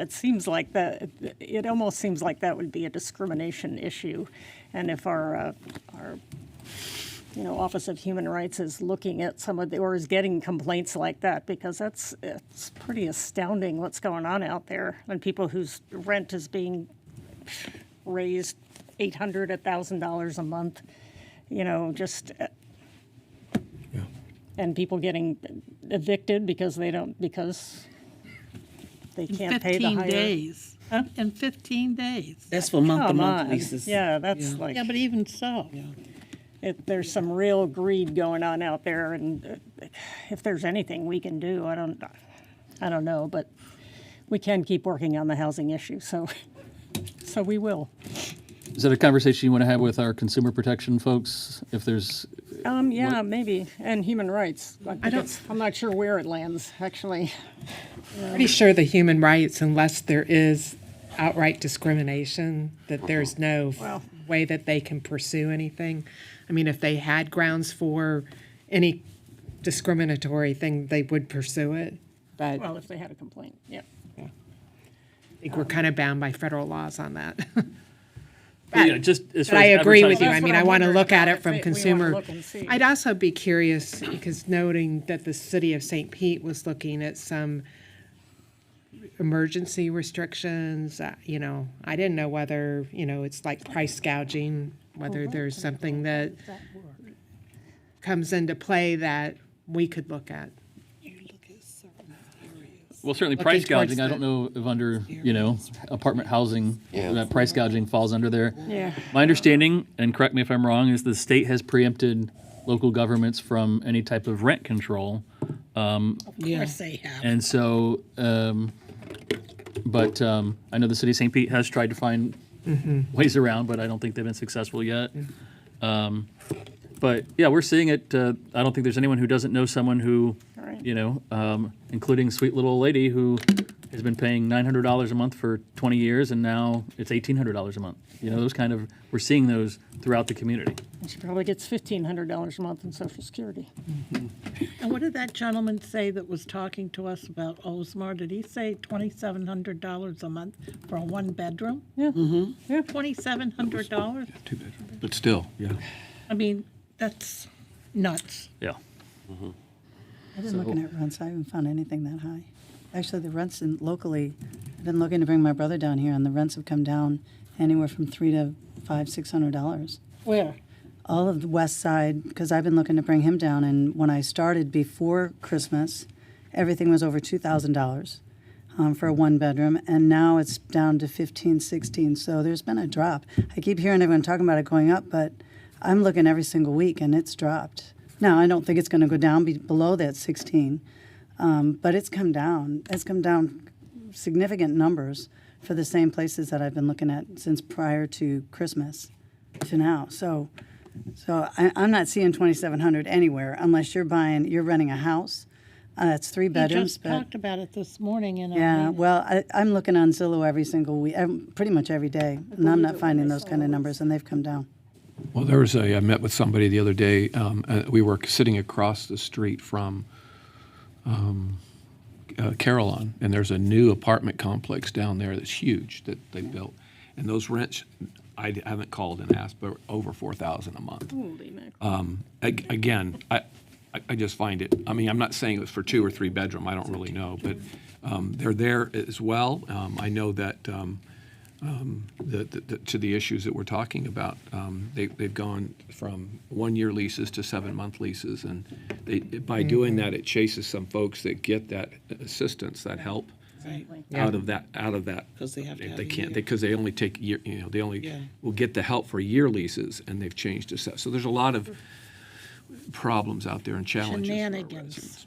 I call them shenanigans. Well, we keep recruiting businesses to come here, but we won't have any bodies to work those businesses because it gets to be it's not financially feasible for you to live, a good 2 hours away to drive in when you start looking at how much you're paying for gas to even get to the job, even though the job may be paying well. So it's a bigger, broader conversation. And I think everybody here is willing to have the conversation and look at whatever creative ways we can come up with.